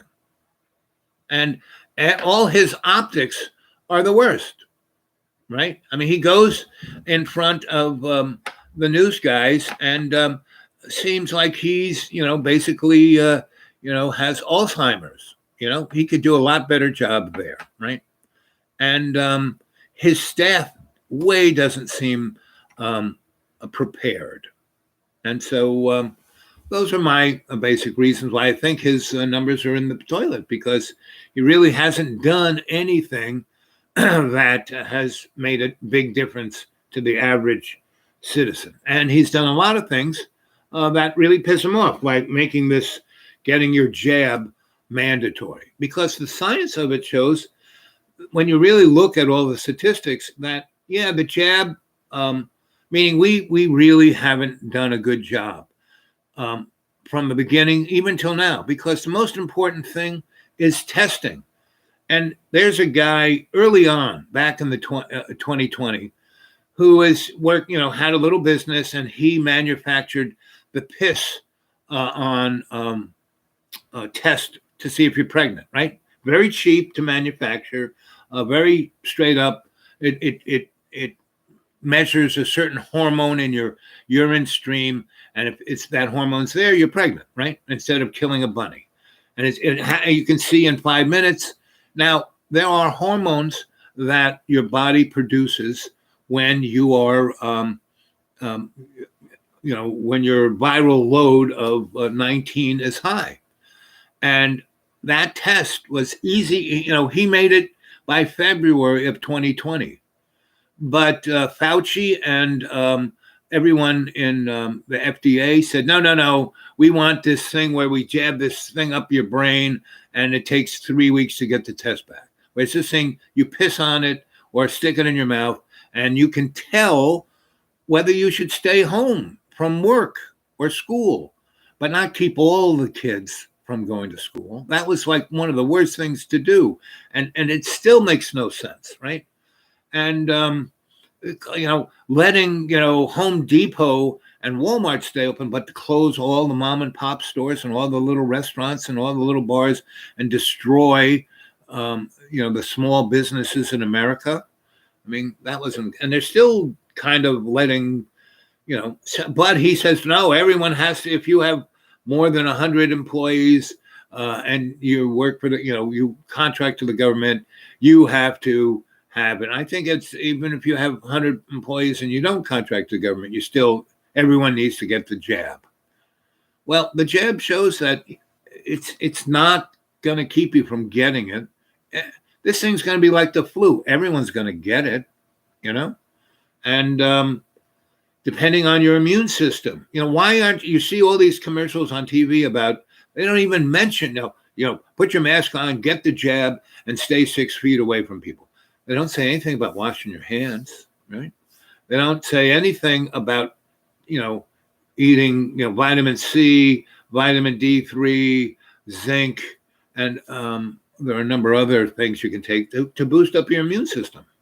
If you did that, I do that regularly. I've been doing that regularly for 20 years. And so if I do get a little, I get a little cold, a little this.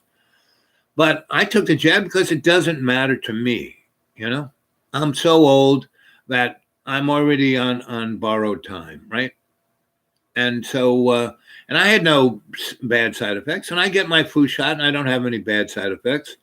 And so everyone should have the right to do what they want. And they're not really putting anyone at jeopardy, right? So, because they say, okay. Well, that's the argument about not getting the vaccination. You're putting people at jeopardy. Well, the only people who are going to get really sick enough to this going to matter, and the statistics show this, that the majority of the people who got sick in 2020 and early 21 were old people, and they were handled the worst. They were actually forced in. It's like guys in prison. They were like forced, like up around me. It wiped out the whole, old folks home, because it was right next to the jail. The guys who worked at jailers lived in the trailer park, and their wives worked as the CNAs at the old folks home. So the jail used to be a county jail, but it was sold to a corporation, and it was designed to house 300 people, and they had 1,800 ICE people from all over the country in there, and they had a bad strike of COVID in there, and virtually they all got sick. About 6 of them died in the first months, and all of the guards got sick. And they came home and gave it to their wives, who then went over and worked in the old folks' home, and everyone in the old folks' home died. And the ones that didn't die, who got it, they took them out of the old folks' home, like, 2 months after everyone was almost dead, and put them back in their homes and then spread it into the community. And that's how our community dealt with COVID. And then when you look at the larger picture of the country, that was almost how every county did it. It's amazing how many rural counties closed their little hospitals and closed their health departments. And they didn't quite close them, meaning they're all owned by HMOs. And so they stayed open and only did the things that they made money on, And that was like letting COVID people die in whatever few beds they had, right? And by the way, my cousin who has two brother-in-laws who are Roanoke doctors, right, told me today that the hospitals are jammed up in Roanoke, that when they accept someone into the Roanoke Memorial Hospital, they put them in a big room with a whole bunch of other people. They just don't have the space for them. Well, 5 years ago when I wasn't dead sick. I was still sick, but not dead sick.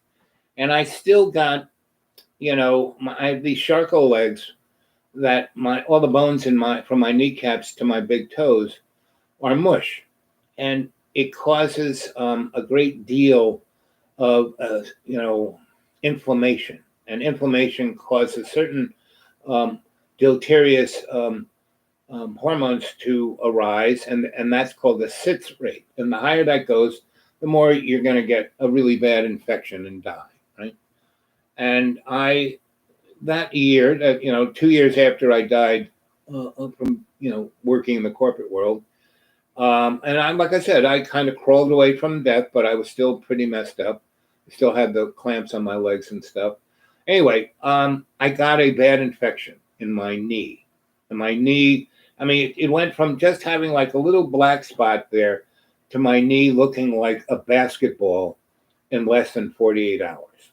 And because I can't see that well, I didn't even notice that I had that thing until my knees, and then, and there's no place I could go except the emergency room, right?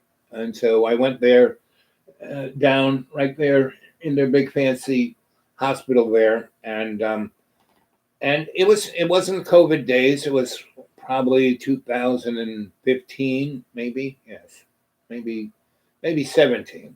Anyway, went in there, and the place was just full of people. And they weren't letting anyone in, right? They had the road closed off to, where you would go in to get into the emergency room, only letting ambulances show up, right? And I don't know if you've ever gone in that emergency room, but you come in from the one side of the big building, you go around the back, and then you come out and down a hill, and that's where you pull into the emergency room, right?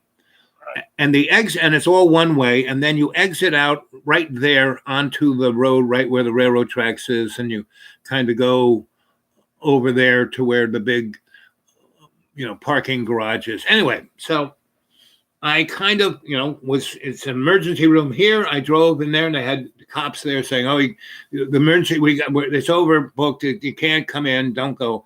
And I said, "Any other emergency rooms?" They said, "Oh no, they're all terrible. I don't know why." And it wasn't COVID. It wasn't anything. It was just that's how terrible healthcare is in Roanoke. And so what did I do?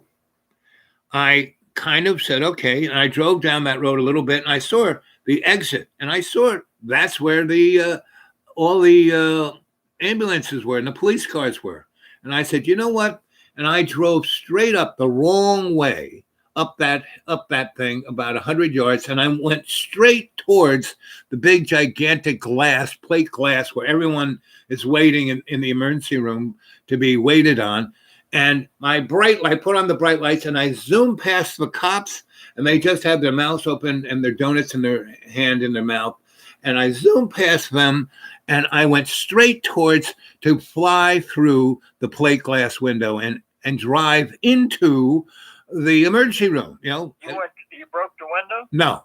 I looked like I was about. Everyone on the other side of glass were like, jumping under furniture and getting away from the window because I looked like I was going to drive through and have a drive through, emergency room experience, right? So I jammed on the brakes and stopped like, a good foot before the window. And the cops come running up and they opened the door and I swing and I'm wearing shorts because I knew these guys were it's winter, it's February, but I'm wearing shorts so they can work on my leg without having to cut my pants open. And I kind of turn my leg, the first leg to come out when they grab me is my basketball leg. And because it's on the front of the car and it's like I squirt out about 6 gallons of pus onto the police. Oh, wow. And they totally freak out, but 2 of them were well trained and they went and got a wheelchair and stuck me in it and wheeled me in front of the line, in front of everyone, and grabbed the doctor and said, "Do something with it. This is amazing." And they had no words for it, but they forced the doctor to. So I cut way in front of the 300 people who were waiting. I'd be there until today, still waiting. Anyway, and the doctor looked at it, was like amazed, And I said, "So let me look at your palm." And I read her palm, and that blew her mind. And that also made her my friend. And so she goes, "I'm going to stick with you." And so she, did her thing in the triage department. Then she grabbed the phlebotomist guy who takes every kind of liquid from you and said, "Okay, this guy needs a full panel right here. I'm watching you do it. I'm not going to he needs it now. Go get your things." And they did it. And then she got her nurse to take it to the lab and say, "Take this to the lab, have them do it now, stay there until they give you the report. And if they have any problems with that, have them call me." And this woman was head of their emergency department. Luckily, that was the doctor who the cop grabbed, the lady in charge of the whole shooting match, not just for that night, but the whole shooting match, right? And so I was there for 2 days. And and I kept getting the best person because she's the head of that. And I read her palm. And so she, when she took her break in, was talking to the other heads guys where they have their little hangout. The bone guy came to see me. The x-ray guy came to see me. And so I got the best of the best treatment as quickly as it could be done there for that time. And yet they had no bed to put me in. They had no beds in the emergency room. They had everyone on gurneys sleeping in the hallways. And not only that, they were doing procedures in the hallways. And that's after they built that big, beautiful modern building. You'd think they would have, but they built it with really wide hallways, but no little rooms.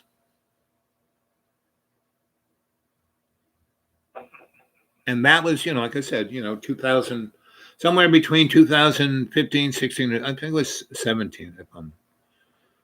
Maybe not. Well, I know the election hadn't happened. So it was like somewhere between 14 and it was probably 15. So that was then. I mean, it's no big emergency. There's no big anything, but the medical system is that broken. In a town that is, our biggest industry in Roanoke today is Carillion. They employ more people. They own more real estate. They pay more taxes. They make more money. And they're a nonprofit. So these are why, things are coming to a head. I don't know if you sensed it. I mean, things have always been weird, I remember 1970, like it was yesterday. And pretty much if you look at statistics, things were way worse in 1970 than they were. I mean, we were at the height of the anti-war thing. We were still in Vietnam. We still looked like we were about to incinerate the world with nuclear weapons. the environmental, our environment was way worse than it is today. And but most people they were just stuck in fear, and so the racial things were just as bad as they always were, right? As many cops were killing people as they are today, probably more. Crime was way worse, that was for sure. Way, way, way, way, way, way, way worse. And cities were bankrupt. New York City was bankrupt. They couldn't even mow the lawn. They fired half the police because they couldn't pay them. Yeah, I remember that. So by the numbers, things are better than they were then, but we're made to believe that they're terrible. Oh, it's the end of the world. And it's getting... You don't think things are coming to a head, or you do? Well, they are trying to be made to look like it is. So we will, we're already letting, between the Patriot Act and the shit that's happened in the last 2 years, we don't have much of a constitution left. Right. Well, okay. And why? We have no real reason for that, except the powers that shouldn't be are just hanging on by their fingernails. Meaning they have lost all level of authority. I mean, what happened on the 6th of January was a representation, even though it was a soap opera and a scripted soap opera, it was a manifestation of the level that the powers that be have lost their authority. Remember that movie, Respect My Authority, just because you wear a uniform and a hat doesn't give you any authority. So we're at a place where they're gonna let. Did you ever read Blake? The guy who wrote, about running hell, and basically he was talking about how the powers of religion and culture and everything holds everything. They push all the power out on the peripheral, but the thing that controls, that gives them authority, is that they clench with a vice grip the power on the center. And once the center falls, the rest of it just blows away as dust. And every empire has fallen that way. Oh, so you think we're falling? Well, in a controlled kind of way, meaning, there is, again, it's these clowns who, powers that shouldn't be, are hanging up by their fingernails. So, yeah, they're going to fall away. But on the other side of the hand is that if people were to all they have to do is do their best. If everyone did their best, the world would be fine. No problems. You don't have to be perfect, But if you did your best every day in every way, 60% of the time of that day, the world would be great. You could be a moron for the other 40%, and that'd be okay too. But being a moron for 90% of the day and only being your best 2%, and then the other 7% you're masturbating, that's the problem right there. Now, masturbation's okay, just not 7% of your day, maybe 7% of your week, maybe 7% of the month, but not 7% of every day. And not being, a moron for 80-something% of every day, so. And being a moron means you're being egocentric. That's what a moron is, egocentric. It's all about me. It's about me. It's about me. And all our lives aren't about us. It's about the we and me. If everyone could keep that into perspective, if they could have a consciousness, I'd like to see someone have a consciousness. That's why I always advise young kids to make sure they take cultural anthropology. Yeah. But what they should do is read books by people like Bell Hooks, right? And a few other greats, and not take a course by some moron scholastic, you know? Will they get a good textbook to go along with the course?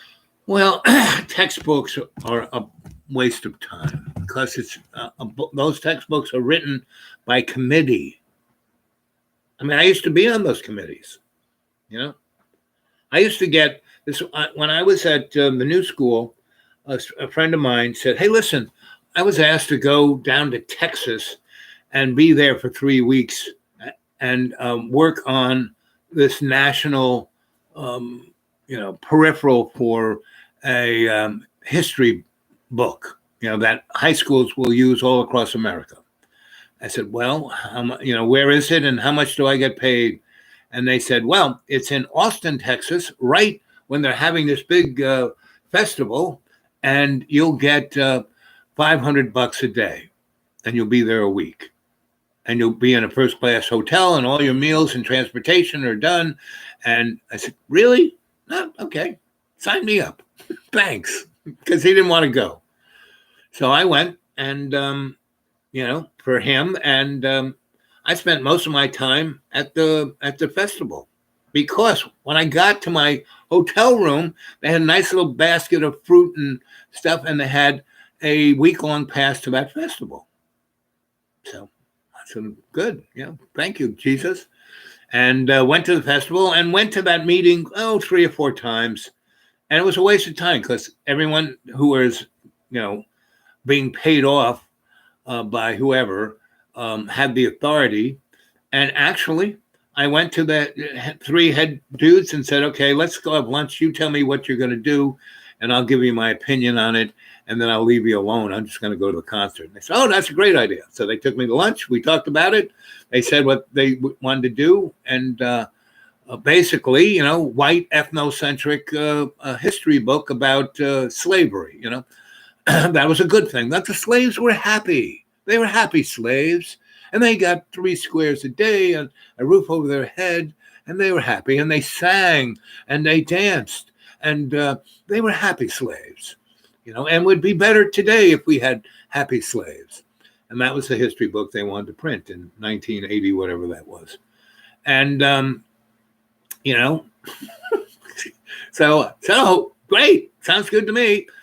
And then went to the concert and, got laid and smoked pot and brought people back to my room and had a grand old time, and and they were happy. I was considered, when I got back, they had a little report card on how good I did there. And I got a B+ because I didn't make any waves. Because I knew it wouldn't mean anything. I mean, because this is what we're going to do. They were in charge. This is what they were going to do. That was a history book that was made for all of America for 10 years. And that's, I'm sure they're still using the same history book, right? But when I taught in college, I never used a textbook. I never, like I said, no tests, no quiz, no papers, no textbooks. But you're going to have to be in a study group and work together. And for each study group, I'm going to have books in the library on reserve that you guys have to go read. I will know who reads it because you got to swipe your little card to get them. And I want your only thing is to write your own textbook from those books that you read. And at least one chapter has to be written by each of you. Right? It can't be just written by the smartest guy who gets an A++. No, everyone's going to get an A or everyone's going to fail. And that's how I taught. Worked out pretty good. Because all the, and part of the rules were, if you ask me if this is on the quiz, you fail immediately. Because my syllabus said it right there. No quizzes, no tests, no papers. If you ask if this is going to be on the quiz, you fail immediately. But most of those people failed before drop ad. So I let them just drop out rather than get an F on their thing. So I would, when I on my syllabus, it said, "I guarantee you an A Just show up. And then in smaller print, if you ask me, then it said no quizzes, no tests, no textbook, no papers. And if you in smaller print, if you ask me if this is on a quiz, you fail. If you miss more than 3 classes, you fail. Right? Two things meant, right? And in the beginning, they give me a lecture hall because a lot of people would show up, and they would have, I would get them all lined up on a straight line, say count off 1 to 7. 1, 2, 3, 4, 5, 6, 7. 1, 2, 3. So if it got to 7 and the next person said 8, I'd say, okay, you can leave. And that would knock 20% of the people who showed up to begin with. And by drop ad, I went from like having 100 or 200 people there to having like the 20 people I was looking for. So you will not find that in any school. And I have a lot of friends who teach in Roanoke school system, and they've all quit or got fired because they were doing too good of a job. They were trying to do the right thing, and they were going against all of the system. So, that's kind of how it is. And it eternally is, meaning you go back to the Greeks and all the Greek city-states, especially the ones that were like Sparta, their system was one of, women were in charge, first off, and second off, the men did all the fighting, and they were expendable. And if they left, they were left with the women, kissing them and throwing them flowers. If they didn't win, they couldn't get back in the city. And so their education system was really great for the young. All the interesting scholarly stuff was given to women because they're the leaders. And the men who were expendable got a very corporate, mechanical, they just learned stuff you needed to kill people. And that's kind of where we are now. But women aren't getting the best education. Pretty much no one is, because the schools like Harvard and Yale and Princeton and all those kind of schools, they don't teach you crap anyway. They're already behind the 8 ball. They suck. And they're not as scholarly, they're scholastically based, test based. And it's just who you know to get your foot in the door. And even that doesn't work anymore. So there are a lot of people who are kind of upset with the system. It doesn't seem to work, even for upper middle class people. Look at all those rich people who tried to bribe their kids into a good school. And that worked great for years. And then all of a sudden it didn't, And so things are like really falling apart in ways that people, even though things aren't bad, people feel really stressed out. And that'll kill you more than any virus will. Stress is the worst thing you can have. Oh, let's shift gears a little bit. Did you hear about Trump's telling Netanyahu to fuck off? Good old Donnie. Did you hear that? No, not really, because I'm not really listening to the news. You're really not what? Listening to the news. Okay, well, that's my question. I just wondered if it filtered through to you or not. No, not really. What happened was when Biden won the election, Trump called him to congratulate him on winning the election. And he actually didn't call him till about, quite a bit later, at least 12 hours after it was determined. But Trump said of Netanyahu, he said the first guy that he congratulated was Bibi. Congratulated him right off the bat, the first guy.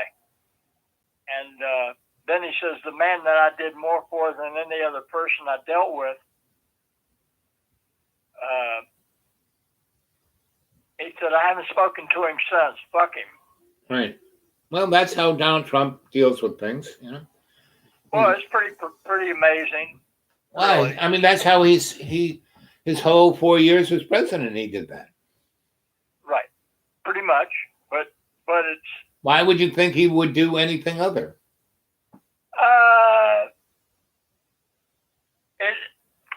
First off, he exaggerated. Well, again, he exaggerates everything. So why would you think he wouldn't? Oh, so don't even talk about him, huh? Because when he exaggerates. Right.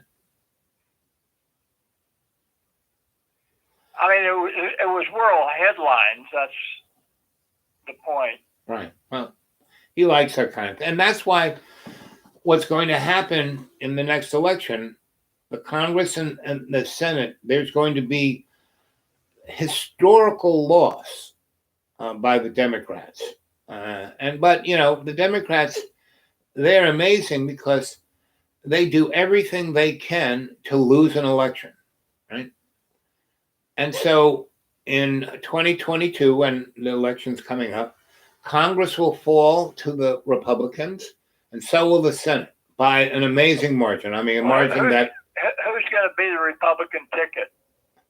Well, that's far away. I can't tell you, but I can tell you what will happen in 2022, and that is the Senate and Congress will be 100%, Republican. Between the gerrymandering and all the other stuff they're doing, it's just going to be like historical landslide, right? And they're going to vote in Donald Trump as Speaker of the House because in the Constitution, it says nowhere that the Speaker has to be a member of Congress. And in our 200 or plus years of being this government, we've had two guys who were speakers who weren't members of the Congress. So there's a precedent, and there's nowhere in the Constitution that states that the speaker. So Donald Trump will be the speaker in 20. So you think this dynamic of him responding to Netanyahu that way is not going to influence it one way or the other? No, not one way or the other, not whatsoever. And but he will be there as speaker, which is really, there is no power there. Just look at Pelosi. There is no power. And but what it does give, the speaker can, blah, blah, blah, blah, all they want, and it's on television all the time. And Donald Trump will love that because he won't have to do any work whatsoever, but he'll be on television all the time.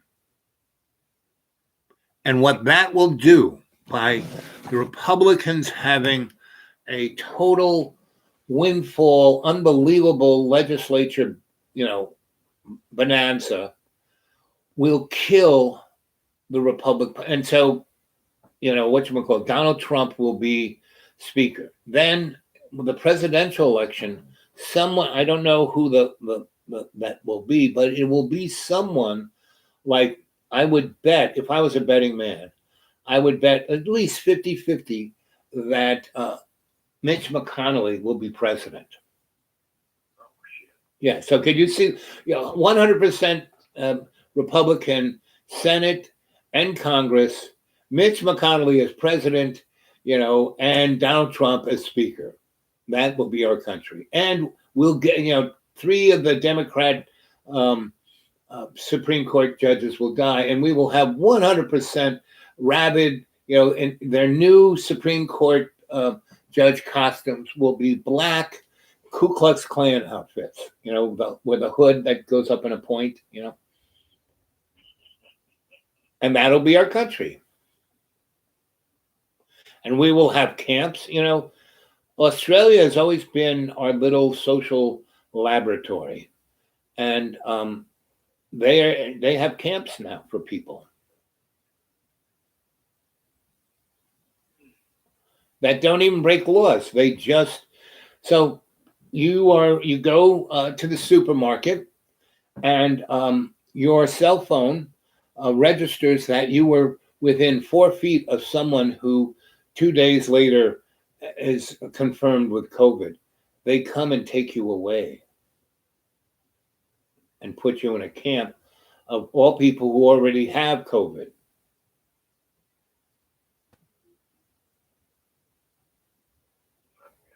Yeah. And then they test you, and you have to stay there 20 days. and not 14 days, 20 days. And then you tested every 2 or 3 days, and you can have not be shown to have COVID for those 20 days, but if you are with near anybody who does in that camp, which you probably will be, they can make you stay another 20 days, and then another 20 days, and then another 20 days until you register as having COVID.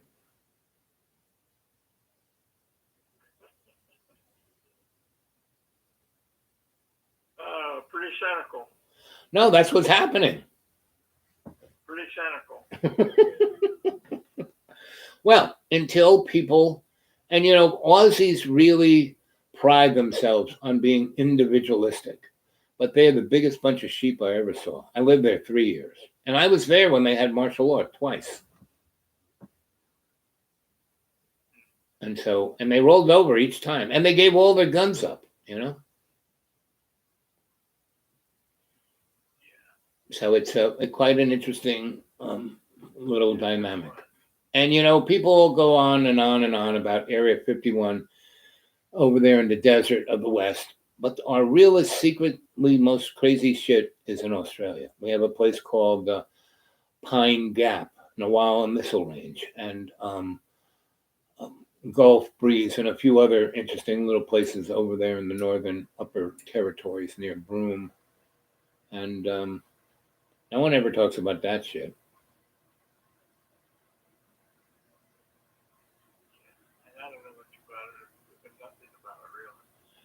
Yeah, if you could, like I said, just go and Google martial law in the 70s in Australia. Right? Just go Google, taking all the guns away in Australia. Google another one, genocide of the Aboriginal people in Australia. And that would give you a good primer of what's going on in Australia. And Hear from the woman, is she safely on her vacation, or is she thinking about coming home? Oh well, no, she's coming home. She's coming home. When's she coming? Soon, next week or so. Oh, really? Yeah. So you'll be moving on? Oh well, I'm going to see if I can, because I was here. We were living, living in coexistence for a week and a half before she left. So that worked out? Yeah, it seemed to work out. Yeah. I mean, I was fixing things and taking care of things and doing things that she didn't want to do, and I wasn't doing anything to. She normally lives by herself? Well, she, her husband just died last year. She normally lives by herself? Well, not until her husband, she lived with her husband until about 6 months ago. Okay, well, so she's been living by herself. Right. It's always stressful to bring somebody else into your life. But I've known her 20 years. It's still stressful to bring somebody else into your home. Yeah, it can be. Yeah.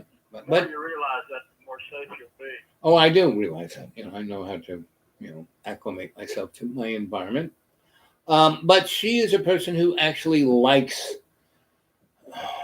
having people around that you can tell what to do, Yeah, right. I mean, she's all by herself. That's one reason why she went to visit her boys, is that she was getting a little stir crazy being here all by herself. Yeah. But and the point I would make is, all those reasons, there's logic to have you there, but right. There's a grading for a private person to have somebody around, and that might become greater. Well, I have 4 other places I can go on to. I plan to go on to. So. Yeah, I'm just saying. All I'm saying is tread lightly, because just realize how much she's going to value her privacy. Oh, I do. Okay, well, I'm sure you do. Right. Yeah. And if I have to move on, I'll move on without any real problems. Yeah. But it sounds like it would work out better if it does work out. Right, exactly. And I've, 3 winters ago, before I went to the Deep Green and stayed there, when I was still kind of involved in a lot of things here, she let me stay here with her husband. I lived down in the basement for 2 months. Oh, really? 2 Yeah. months? That's a long time. Yep. Well, you've overcome the biggest hurdle then. Right. So that's why I know, and I've stayed here a couple other times, so it's not like I don't have. You cannot go wrong by giving her space. Oh no, I know that. That's a given. And pretty much, you can't go wrong giving everyone their space. Right. Yeah. Especially when you come into their space. Right. Exactly. And I'm like an elephant-sized gorilla in a china shop. And I know this, so I'm I act accordingly. And that's why I always have, plan A, B, C, D, E, F, G,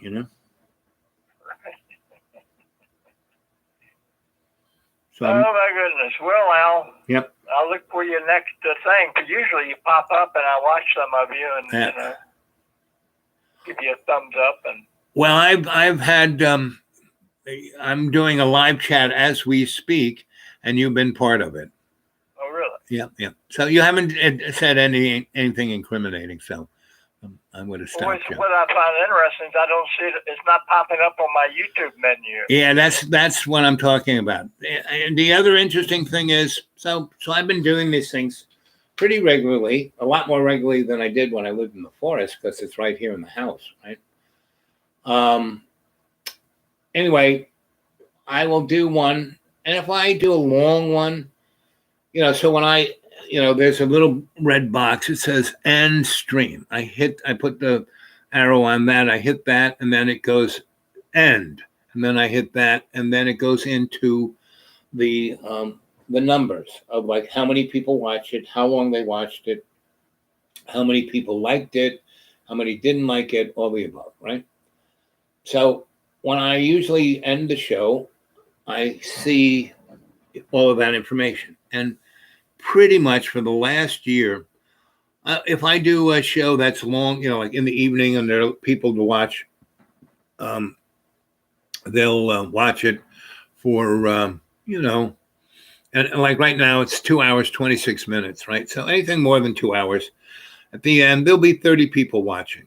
And a good portion of them have watched it more than 20 seconds. So it'll be a 2-hour show, but it'll show that, put all those people together, they watched it for 30 hours, right? And I'll have about 8 or 9 thumbs up, even though like right now it says 3 thumbs up. I will go and look at the other thing, and there'll be other thumbs up. I don't know where they came from or didn't go to, but bottom line, the next day when I go and see it posted on my channel, because it takes 6 hours at the least to post it up on my channel, I will see that only instead of the 30 or 60 or 120 that watched it, it'll say 12 or 8, right? And instead of having the 6 or 20 thumbs up, it'll say 2.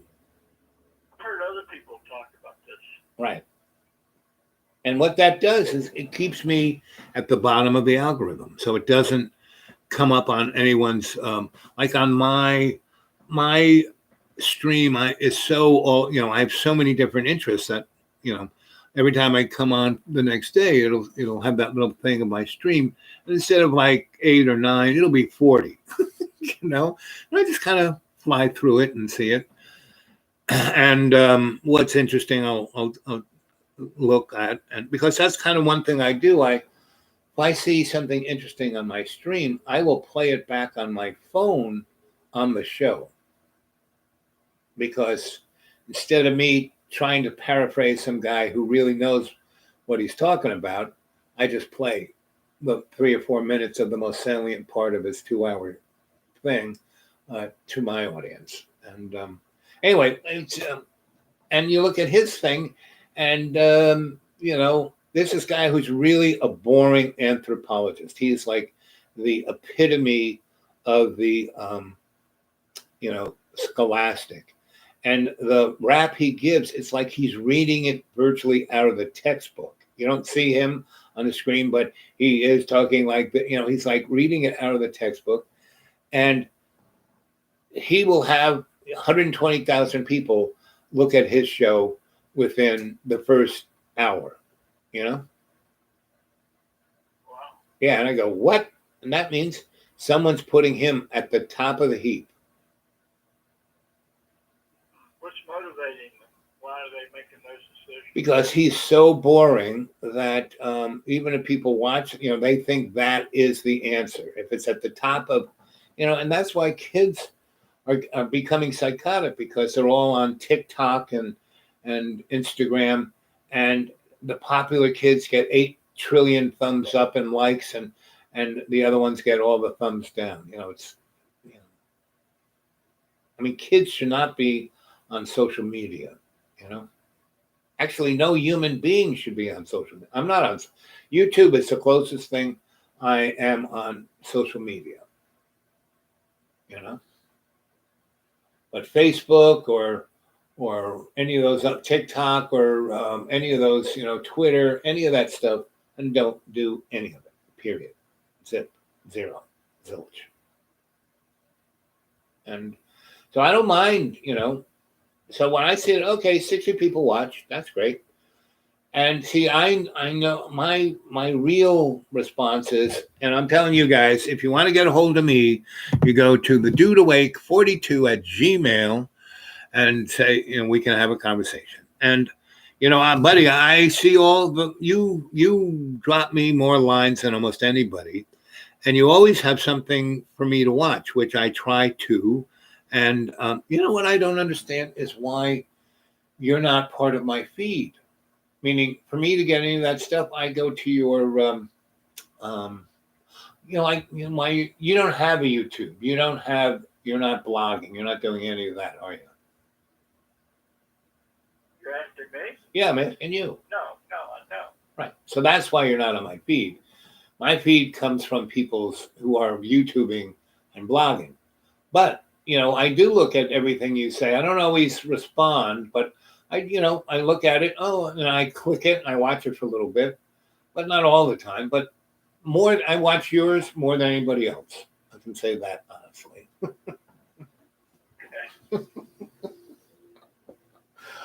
And that's, you know, stuff. And, you know, you really should do a blog, because what you're interested in could represent there's a guy who's a lot like you, and he's in Japan. I think he's a teacher in Japan.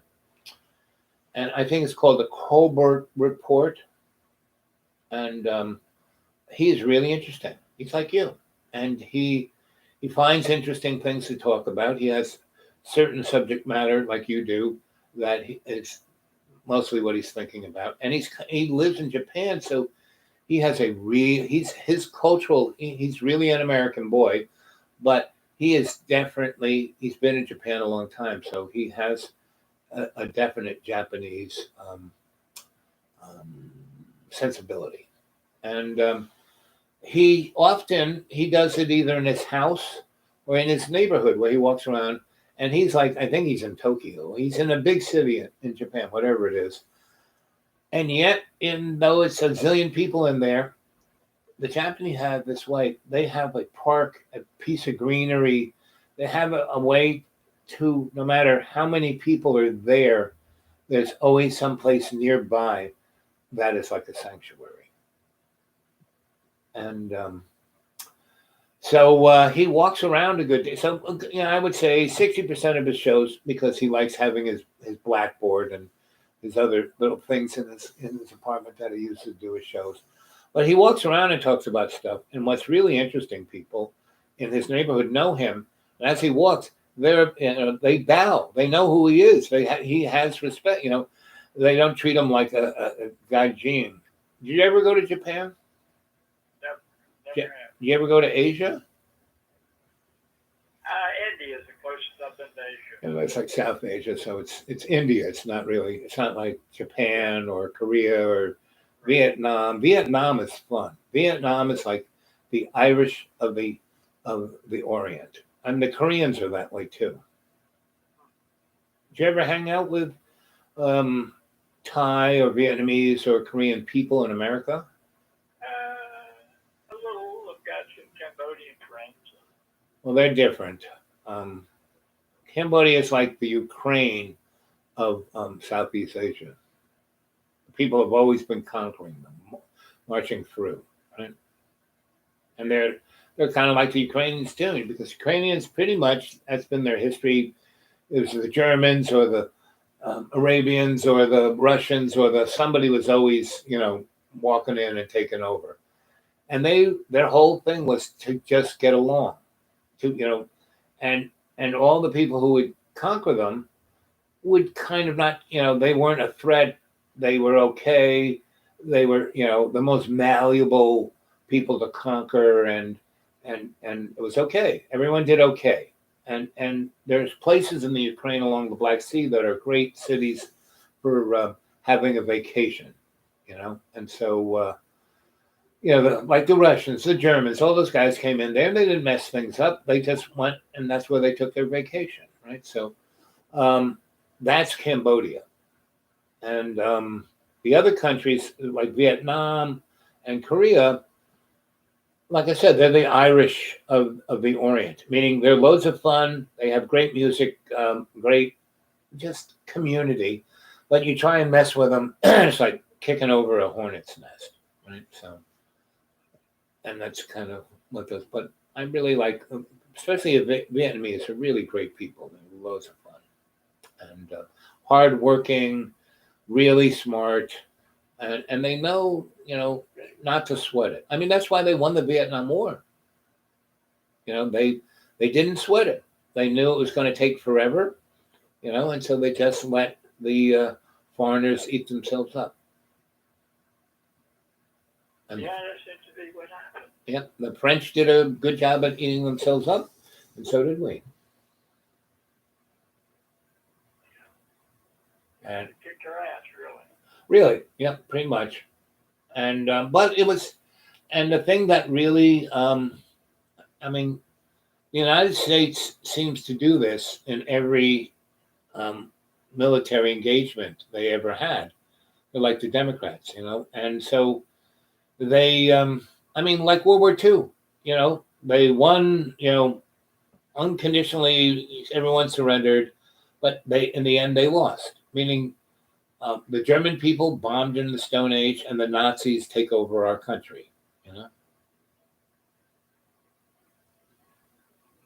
I mean, it's really Operation Paperclip dumped 70,000 Nazis into our government, into the Justice Department, the FBI, the CIA was 100% cut out of Nazi cloth. Because after, like, when we were picking up scientists, we picked up the guy who was running their intelligence in Russia, right? He was an SS boy, and he was a friend of Werner's and Dorrington's, General Dorrington's, and he said, "Listen, to good old Mr. Donovan and the brothers." He said, "Listen, I have an intelligence apparatus in Russia, and Russia's going to be your next enemy, and I'll just hand it over to you." And we took it, and we took all that intelligence that the Nazis gave us as if it was true. And they were saying, "Oh, they're really a threat. They're building thousands of missiles and hundreds of thousands of atomic bombs." Oh, they would, they came out the worst in World War II. They lost 60 million people. They basically, every city they had, was like turned to dust. Their whole industrial base was destroyed. The only tanks and airplanes they had were the ones we gave them, And then we fed them all during the Cold War, So, but all that intelligence that we used to build the military-industrial complex against Russia came straight from the Nazis.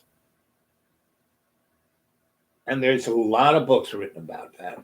I mean, it's, scholarly, even scholastically, there's a ton, If you start... Why did we give them that? How did it come about they got that opening and having that much influence? Well, basically, the powers that be wanted the German technology.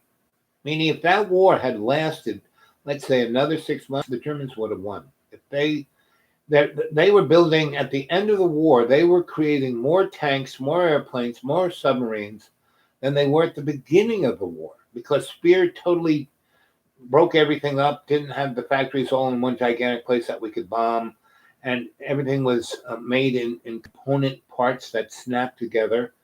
And what they ran out of was people, you know, and so they.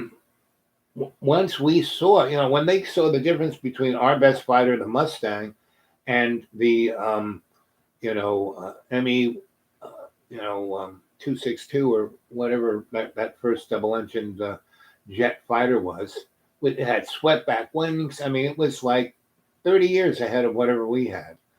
And if they could have gotten enough people to fly those things, and they made a few strategic mistakes, but they're basically by 43 they were still winning the war. They still they had everything from Norway to the Caucasus, and and but they couldn't that little country, even though they kicking the butt out of everybody, could not push it past that point. So they had to have a different strategy. So they basically, okay, so we're going to basically cut our people under the bus. We're going to throw them under the bus, and we're going to fight this war, tooth and nail, make it bloody, make it terrible, and we will. So they sent their most sophisticated stuff down to, Don't Cry for Me, Argentina, and every other, Brazil, and the boys from Brazil were there, and they had a big facility in the, South Pole, and in that big chunk of ice, and they then went to the moon. They went to the moon in 43. They were on Mars by 48. That's how advanced their technology. So that's why we took so many of those Nazis into, because we wanted some of that technology.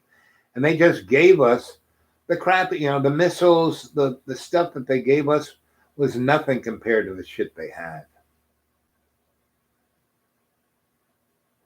There's a really... And the Germans were in Mars in 48? Yep. Mm-hmm. And on the moon in 43.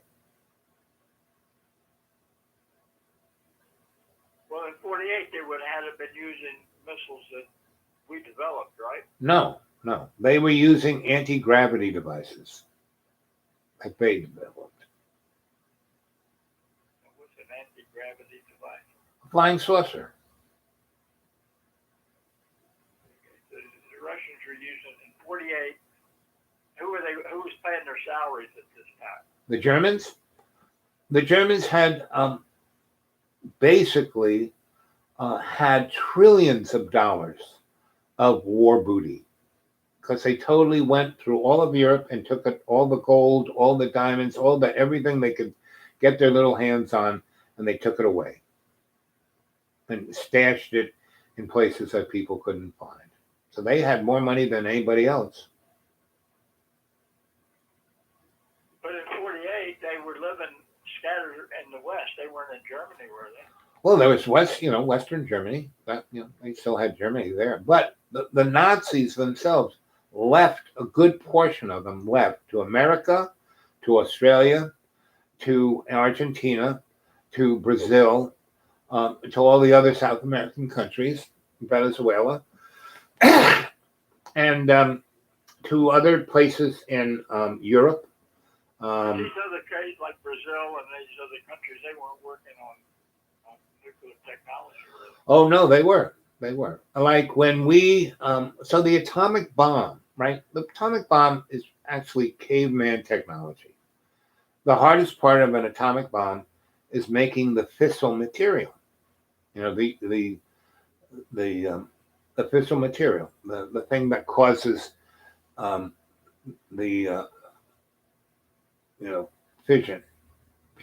not fission. It's a fission weapon. So anyway, and it's a really dirty, nasty caveman weapon. And hydrogen bomb is when you're instead of exploding the neutrons, you're squeezing them together, and then there's a tremendous release of radiation, right? And all a hydrogen bomb is a cylinder of deuterium that has a casing of lithium hydride, and that is like super cold, like below zero, absolute zero or close to it. And then they ignite an atomic bomb right at this point where there's a mirror that takes all that energy from the atomic bomb and causes that little chunk of deuterium to be squeezed and then give off a lot of energy, right? So that too is a pretty simple device. And I forget the sign. Really, Dr. Strangelove said, "Oh, let's do this," and so it was just the next thing to do after the atomic bomb.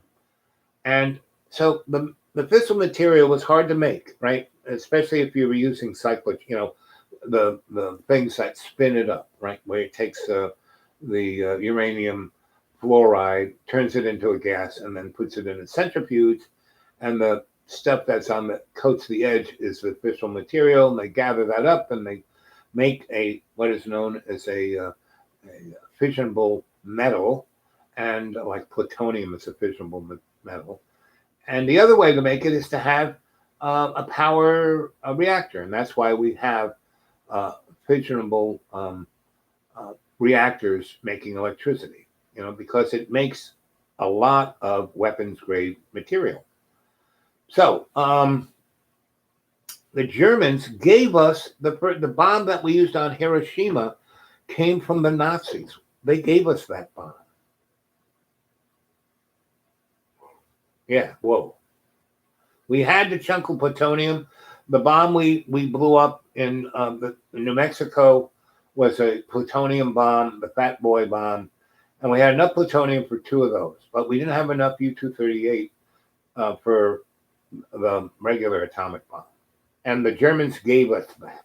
Plus, 20 golden 55-gallon drums of weapons grade material, right? And so, to show how difficult it is, Iran has been fooling around with making this stuff, for the last 8 years, and then Obama had a little thing, so they stopped it and mothballed that technology. And then Donnie broke it, and so they went back to it. But they've been doing it as hard as they can for the last 4 years, and they don't have enough to make a bomb. And that's where we were at the end of the war. And the Nazis wanted the world to see what an atomic bomb did. And they wanted the Americans to drop it. They had been dropping, the only way you can kill 60 million Russians in less than 4 years is to use nuclear weapons. And that's what they did. Because the Germans looked at the Russians as not even human. Well, they could have dropped an atomic bomb on America or on London, but they didn't, because they considered those guys as their cousins, that they would come around and see what was right and join them. That's what Adolf wanted them to do. That's why he didn't go to the mat. That's why he could have killed all those guys in Dunkirk, or at least put them in jail. He could have captured all those guys. And then England wouldn't have an army. They wouldn't have the guys to fight the war. The Germans, if they had captured all those guys in Dunkirk, the Germans could have just waltzed in to England, because there would have been nobody there but women and children and old guys to protect the place. So that was a big mistake he made. And all his generals were right there. They could have done it. The English and the French were beat. Destroyed, routed. And that's why they all ran to Dunkirk, and they had to take them away in fishing boats. And the Germans let them do it. It took them weeks to get everybody out of there. Germans could have just waltzed in there any old time and taken everybody. And that would have been it. Like I said, England wouldn't have had an army, and the Germans could have. And once England fell, then America would have no place to, go after Germany. And at that time, our military industrial our planes were so terrible compared to what Germany had. And, and pretty much our whole military industrial complex came straight out of the Nazis, and it was their second-rate shit. They didn't give us any of the good stuff, right? And so when we blew up the hydrogen bomb, right? So, what was this? It starts with a T, but he looked just like Dr. Strangelove in the movie. I'm sure that's where Peter Sellers got that idea. But anyway, this guy convinced the Congress to give him, $60 or $6 billion and to build a hydrogen bomb, and he was going to build 3 and have enough money to do 3 tests, right? And they were going to be bigger in increments. The first one was called Mike. Next one was Shrimp. The next one was something else. And so Mike, the first one, and they have all these atolls. We have more property. The United States owns more property in the Pacific than it does in the contiguous North America. We got land all over the war, from both the Spanish-American War and World War II. And so we had, there are a lot of minerals on them. A lot of rare earth minerals we're just digging up. So we actually own title to land. Yeah, we own it. Yeah. And a lot of them get to vote, but not for, they don't, they get to vote for some guy who can listen to what the congressman said. Those guys can't vote on anything, but they do get a legislature, but they don't get one that means anything. Kind of like the one we all have anyway. So when they blew up the first hydrogen bomb, they, did it out at one of these atolls. So it was like 1,000 miles from the closest anything. And the closest thing it was to was Japan. They were about 900 miles to Japan. And they lit this thing off, and they were expecting it to be about 20 times bigger than the Hiroshima bomb, right? It was 10,000 times bigger. Yeah. That's a big order, 10,000 rather than 20, right?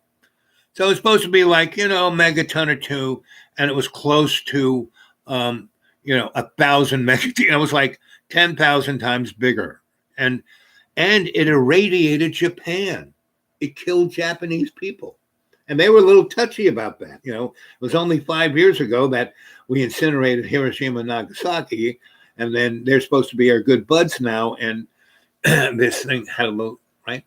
So you would think that doing that, they wouldn't do that again. Well, they had already built the other 2 and had the money, and facilities built on other atolls to blow them up. So they did.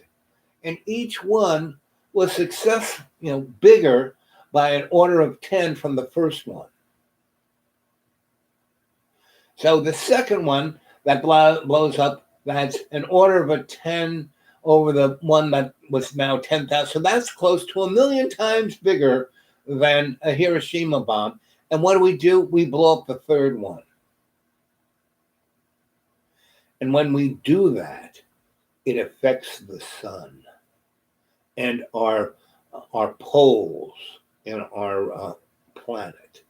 And it weakens the electromagnetic field around the planet that protects us from being barbecued by the sun. And after doing that, you would think they would never do that again. But no, the guy went and said, well, we need more money to figure out why this is, and then we can control it the way we want to. And the Congress gave him the money, and he was building more to blow up. Because he had thousands of more atolls. But that third one, which was an order of 10 bigger than the first one, which was 10,000 times bigger than Hiroshima, it affected the sun in such a way that it not only was breaking, and it changed the polar energy of electromagnetic force keeping us safe from space radiation, it was starting to deplete the ozone in our upper atmosphere, which is what really protects us from infrared and other lower band radiations. And so what do? We do that, and we only learn about that the Nazis have brought all their nuclear scientists to Argentina, because Mr. Perez calls up Eisenhower at the time and says, "Listen, Ike, I want you to send that moron with Dr. Strangelove and a few of his boys to come meet my scientists." And so they do, and they're the Nazis, and the Nazis have had their own hydrogen bomb. And you've heard of the neutron bomb, right? You've heard of that, the clean atomic bomb. Well, the neutron bomb is basically a fusion device. It's not a fission device, and so it gives off a lot of radiation, and within the 1 mile zone, it incinerates everything, but it drops off very quickly, and it doesn't have, because it's not a fission device, it's a fusion device. It doesn't have any of those nasty poisonous isotopes. So that's why neutron bomb they call it a clean bomb. So they had invented those, and in the 50s, those, Dr. Strangelove and his boys come to visit, and the Nazis explained to why, guys, it's like you were fooling around with stuff we have no idea about, because what that hydrogen bomb did was open a tap to the 0 point energy. There's a thing back in the day of 16th century, 17th century, 18th century, 19th century. They understood all about modern physics. They just used different nomenclature. And part of the energy that they were talking about by a fusion device, they called it the ether. I don't know if you've ever heard that term talked about energy in space, but they called it the ether, right? Right. And that's kind of where the boys there's, is it a wave or a particle?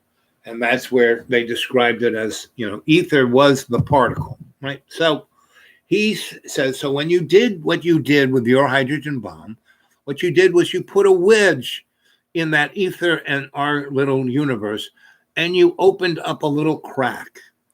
And when you did that, that's where you got this tremendous amount of energy. It's like it didn't fit your Newtonian math that you were trying to figure this out, because this is a whole different kind of math that you don't even understand.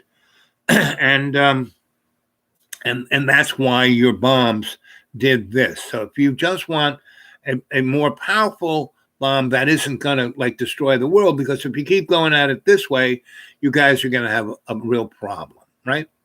So Dr. Strangelove had gotten a budget to make a couple more bombs. And so he goes, okay, we won't blow it up on Earth. We'll put it on a Nike Zeus, which is an anti-aircraft missile that was designed to go way high up and actually blow up incoming. It was the first version of Star Wars in the 50s. And they put an atomic bomb on it. And so they had 3 hydrogen bombs, and they shot it up into the upper, top way up in outer space, and they detonated it. And it was even worse than what they did on ground. And what it really did was it obliterated the ozone over Australia, because that's where they tested this, from the Solomons, and it went kind of between the Solomons and because we launch a lot of stuff out of the Solomons Islands, because no one's there, and they have a lot of big launch facilities. So anyway, all military. And that's why we had the 1961 Test Ban Treaty, because we did so much stupid shit. And then right after we blew up that first thing in outer space that nearly fried everyone in South, in between the Solomon Islands and Australia. About 6 hours after that, Russia blew up the largest hydrogen bomb man has ever built. It was like 50 times stronger than the moron thing that was 10 order of 10 bigger than the 100,000, 10,000. It's like so, and that one nearly tipped the planet, and that's why that scared. And that we did the stupid thing in space, and then the Russians did it out there in the hinterlands of their land, and it nearly cracked the planet and blew up the sun. And that's why they said, okay, we're not going to do this. Test Ban Treaty of 1961. And that's why it was like a snap, it was like bango, because both sides did the most stupid thing they could think of and did it, and, nearly killed everybody. But they didn't, It's like, that's why I believe in God, because only God could have stopped the incineration of this planet, So that's why I'm not worrying about too much. And everything is going to be as it should be. And to get bent out of shape over some large geopolitical thing that, you really can't have anything to do with, no matter what sign you make or what letter you write or what senator you may speak to. I mean, that'd be okay for the moment, but and if you have fun doing it, then that's good. But to think that it's going to really, what matters is what you do on your day-to-day with everyone you meet out there when you're at the supermarket or getting your gas tank filled or whatever you do on the day-to-day, That's really what's more important. Why? What makes that important? Because that's the vehicle for you to do better. And the only reason you're here is to do better. You to do better, not to you to be an asshole to make the world to do better, but just for you to do better. If everyone did better every day in every way, we'd have no problems on this earth, because our planet is a planet of abundance. There's enough for everybody. Yeah, it's a big help. No, it's I'm a firm believer it's working right now because we're still here. I just gave you two things. The other amazing thing, here's a good one for you. I might leave you with this last story. Back in the day of the Manhattan Project, and they were fiercely trying to test their technology out, and they were going to do this, test out there in the desert of New Mexico. And they built their stand, and they had gotten everything's rolling along, and the UPS man shows up and brings the box with that, softball size of plutonium, and General Groves have to sign for it. He's the head military guy of the Manhattan Project, right? He's in charge, not Oppenheimer or any of those other guys. He's in charge. He's wearing the 2 stars. And so he signs for it, and it says, X amount of grams of plutonium, and it says what it cost. They had it being made at Hanford. They had a bunch of reactors chugging away, making plutonium, in the process. And so they had 2 softball sides, one to test and one to drop. And so he receives it and he signs for it. And it says right there, X amount of grams of plutonium, $1 billion. That chunk of plutonium cost $1 billion. And he's thinking, okay, so back in those days, $1 billion was a lot of money. And he's thinking, just this, not the rest of the Manhattan Project, just this chunk of plutonium, $1 billion. And he's going, wow, if this doesn't work, I am screwed. I'm going to be washing toilets the rest of my life. So Fermi was the really smart one, not Oppenheimer, but Fermi was like a walking computer. He was the guy to split the atom the first time. He did it in Chicago in a squash court. He nearly blew up Chicago, but hey, what the heck? So he, Groves goes to, and because Fermi almost blew up Chicago, he became a little more cautious, right? So Groves goes, okay, I need you to tell me how much this bomb, how many bombers worth of bombs is this one bomb going to do? And so Fermi goes, okay. He gets on his blackboard, starts making equations. He goes, I need 20 tons of dynamite. And he goes, what do you need that for? He says, I need to blow it up so I can model what the atomic bomb's going to do. Guy goes, okay. And they blow up 20 tons of dynamite out in the desert, and they say it's a munitions warehouse that blew up. That's the excuse.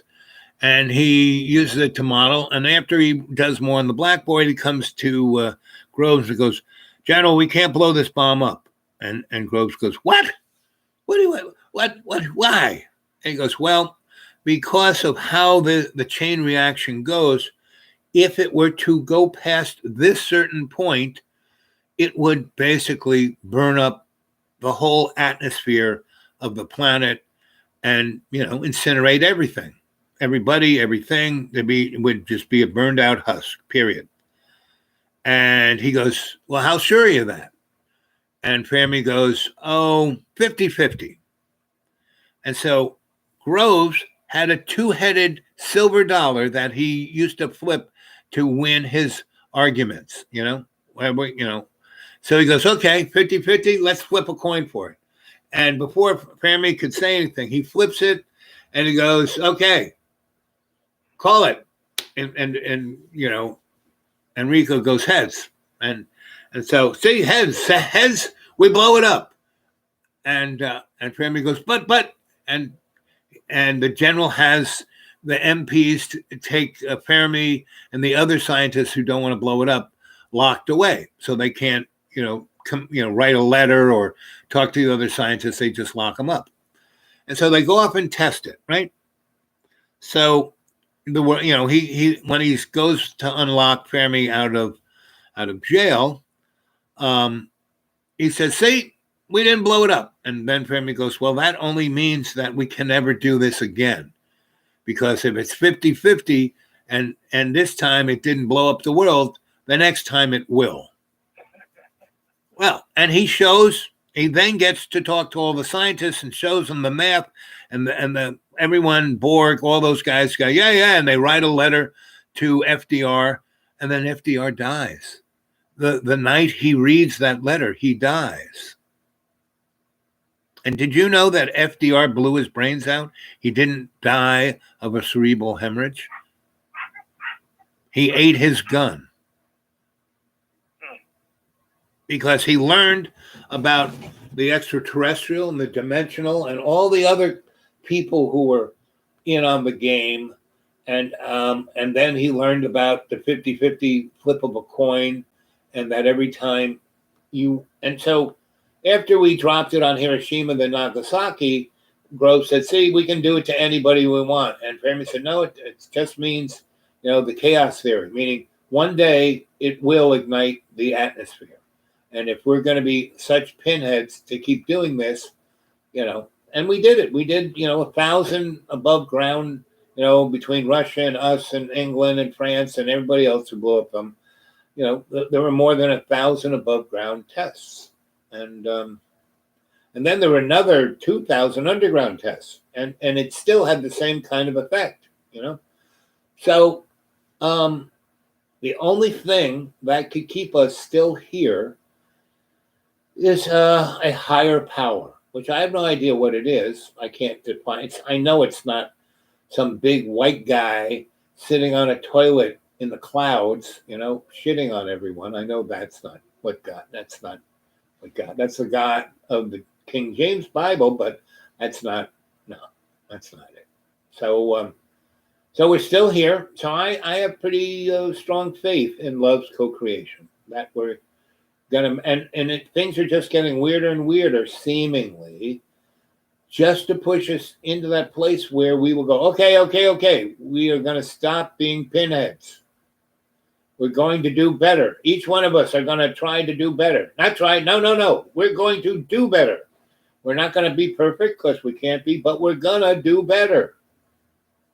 When we go into negotiations, We're not going to try and cheat and steal and only get our own way. We're going to do better. We're going to negotiate. So I have a sense that that will occur relatively in the next but before 2036. 2036 is that in my computations. If we don't really get on the ball by 2036, we will have ruined Earth. Not that we will all die, but it'll throw us back into another dark age.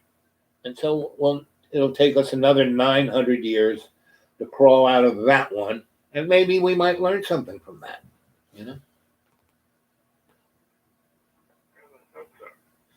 No, it's not hope. It's going to happen. When it's going to happen? I mean, they asked Jesus, so when the end of days coming? When's this all over? And Jesus said, I have no idea. It's above my pay grade.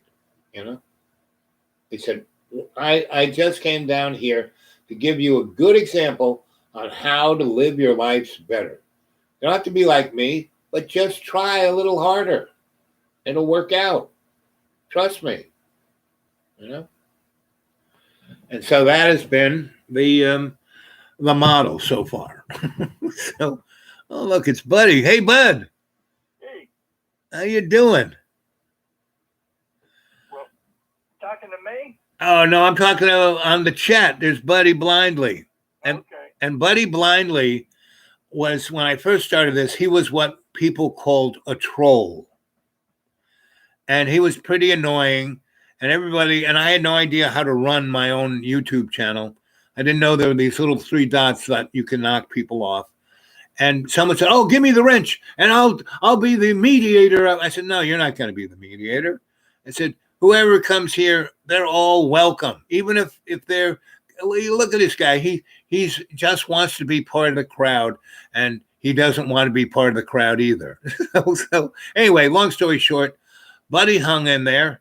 And the cadre of the chat realized that everybody belonged, and that's why I'm not so upset. There's 500 people who come on the chat when they feel like coming on the chat, and they all do better. Buddy has really embraced in the last 2 years the whole concept of doing better, and he's a guy that no one would say he's going to do better. He's like, give me the wrench, let me get rid of him. And now he's one of my better friends, one of the people I like to call my friend, All right, that's cool. Yeah, and that's what the chat's about. I'm gonna doze off the bed here. I got up very early this morning. Yeah, it's 1 o'clock. It's getting towards 1. So you go to sleep. Sweet dreams. Good night. You can go back tomorrow and listen to yourself on the live chat here. All right, sounds good. Yep. Okay. Later. So, Buddy, how's it going? How's tricks? Spirit's there. MJ, have you met MJ? She's been around a long time on the chat, and she's always got a good insight. She's always kind of, when I'm at loss of words, she kind of fills in the thing I'm looking for. There are a number of you guys who do that. And so tell me what you've been up to, Bud. I haven't heard from you in a few weeks. And so let's see. Oh, we're on 3 hours, 13 minutes, and 13 seconds. I love it when it's like that. We got a few more. Maybe I'll keep going. I'm not that tired yet. Oh, really, though. So, the last few shows, I kind of eased back into my 1970s performance artist self, right? And I started this one off pretty much in my, performance artist self. So, Buddy, where you are, do they still have Doctor Who? I learned about Doctor Who in the 70s when I lived in Australia, and I would get out of work at 4, and I would rush home and watch Doctor Who. And my next door neighbor was this lady who was about 70 years old, and she had the best green thumb there ever was. And she had all these amazing bushes all around her and everything. She had a green thumb like you couldn't believe. It was just everybody else's, was kind of dirt. Hers was greener than green. And she had all these topiaries, meaning these big bushes that were cut up to look like Mickey Mouse and dinosaurs and stuff. And they were all marijuana plants, all female marijuana plants. And as she nipped and tucked these characterettes from these plants, she would get that bud to be big. She'd clip it off, and it was so she and I would go to her house, and she would have extracted the THC from the female buds and turned it into super duper tar. And then she would bake these confectionaries, chocolate fudge and oatmeal cookies and lemon heaven, these little lemony kind of custardy, yummy things. And one of any of those things would put you, so watching that, and she would, if we watch, and in Melbourne, they had like a whole week's worth of old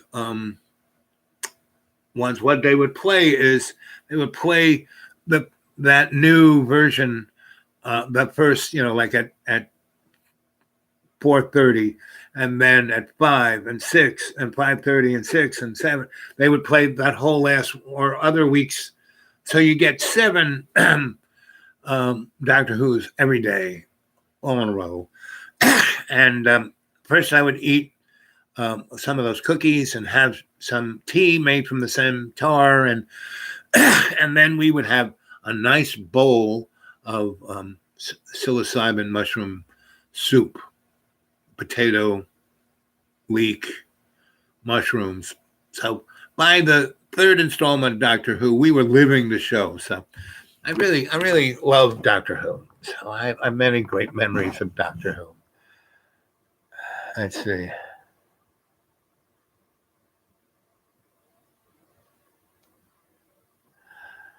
Oh, there's Tool Tradesman. So there's 4 congeniettes. There's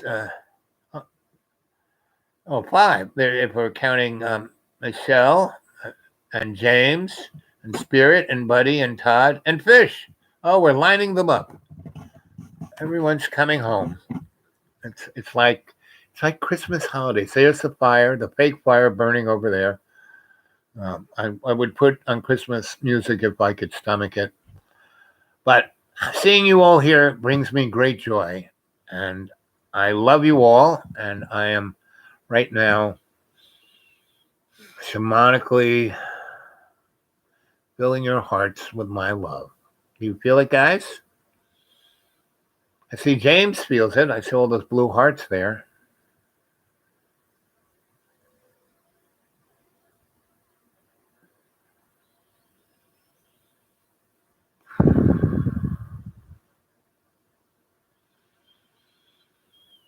Conscious intent. I am. Think of the thing you want to have intent on.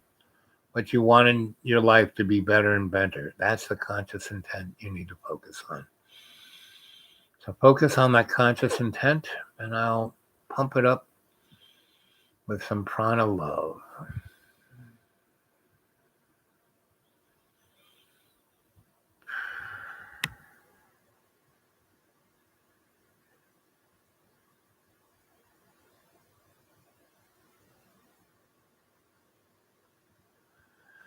Yeah, goosebumps are there for a reason. It's called fine tuning.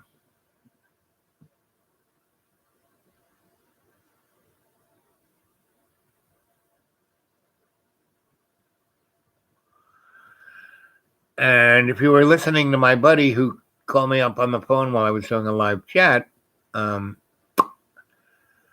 let him talk. He's a good representative of the logical man wanting the world to be orderly so it can work properly. Good luck with that.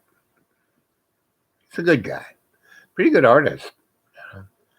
He does these big monolithic stone sculptures, with 20-ton chunks of stone, I think he was a reincarnated slave from building the pyramids. But we all know that all of that pyramid stuff was basically just so. Does anyone remember the video of the fall of the Twin Towers? And they played it over and over and over, and how could you forget it? And what you saw was first, the camera was focused on the north or south tower that had the TV antenna. Whatever tower had the TV antenna, the camera was focused on that, and then you saw the antennas start to fall right down like through the center of the building, and then they pulled back, and you saw that antenna fall, kind of looked like it was falling through the building, but the building was turning to dust. You weren't seeing big chunks fly around. It was it was like a waterfall of dust. And most of that dust was asbestos and other very strange, rare isotopes from materials being transmuted, because what caused that building to come down was a space-based energy weapon, right? A Tesla device of such, right? And that was to be the shock and awe to force the planet of Earth to, bend over and take it up the butt, And it didn't quite work out as they planned. And it's just kind of what it really did was instead of the fall happening in like 200 years, it's like shortened it to 20, right? Now that they're double downing on what they've been doing the last few years, is, instead of taking another 5 years, it's like going to happen. It's pretty much become very obvious to the general public of the planet that our present system, no matter which one you want to choose, just doesn't work, because the major component part that's missing in all the political, social, economic systems that are on this planet today is love. That is the cornerstone, the foundation block of anything that can be manifested has to come from love. As Mr. Tool or our cadre member, Tool tradesman, because I have no idea what gender Tool is, and I, it's, to my mind, I view you as all girls and boys, because the Homo sapien sapien, the interesting thing, you look at our DNA, it's a twin, it's a double helix, where an RNA molecule is a single strand of DNA. And that's why it's not alive, because it takes the two strands to co-create in love to make life. Got it? And anything of reality has to be made from love. And that's why our present physical, material, mercantile, reality, or surreality, or sub-reality is an illusion. Doesn't exist, even though we all swear it does, or believe it does, or whatever it does. I myself don't believe in anything. I don't disbelieve in anything. I only have faith in love's co-creation. That's what it's about, right? That's why I do these live chats, because it helps all of you who watch, and the 100 or so that are in communication with me at the dude awake 42 at Gmail. I have personal, intimate relationships with all of you. And those who live in America, you give me your phone numbers. I talk to you, person to person. Those who, get on WhatsApp and are in foreign lands, I talk to them and go on the green dot and send them pictures and everything else. So anyone who wants to get a hold of me, it's the dude awake 42 at Gmail. Anyone who wants to send me something on PayPal, which I can always use because I'm like the beginning of the month and the end of the month is always pretty tight for me. And being on the BOP, I'm spending a lot more money than I do when I'm living in the forest. And the lady who's here that I'm watching her place for, she's going to come back in a week or so. So hopefully I can navigate staying here a bit longer. I have other places I could go, but they're not as easy and comfortable as this. And so hopefully I can stick around a little more. But we'll see. I take it day by day and do better and better, right?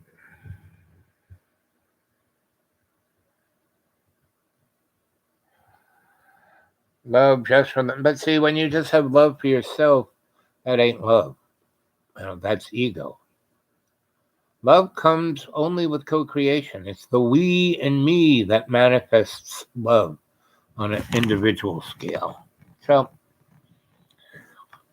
that's kind of where it is. Love only can exist when it's, in a co-creation, right? In the dynamic of a work in progress of all our relations, not just Homo sapiens, every living creature. Because that's what makes, the collective consciousness, And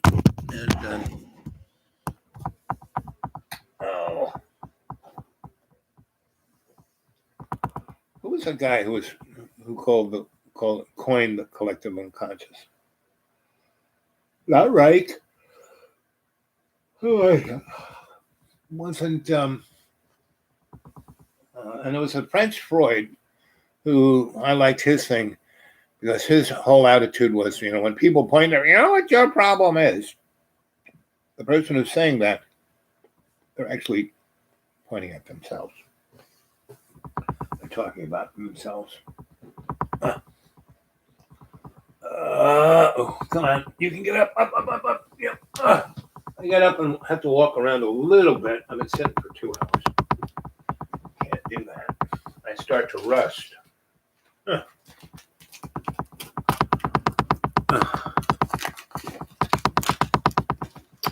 And the best thing for your throat that I have found, or at least the best thing for my throat, is these things called Fisherman's Friends. They are the best. I found them in Ireland because all the fishermen were using them, It was real sick to get the croup. They called it the croup. When you went out there in the cold and the fog and the wetness, it was easy to get the croup. Because it would get you wet to the bone. So, woo. This chair is comfy, and you can lean in many directions, but there's one direction. If you lean, you will fall over. So I can't lean in that direction.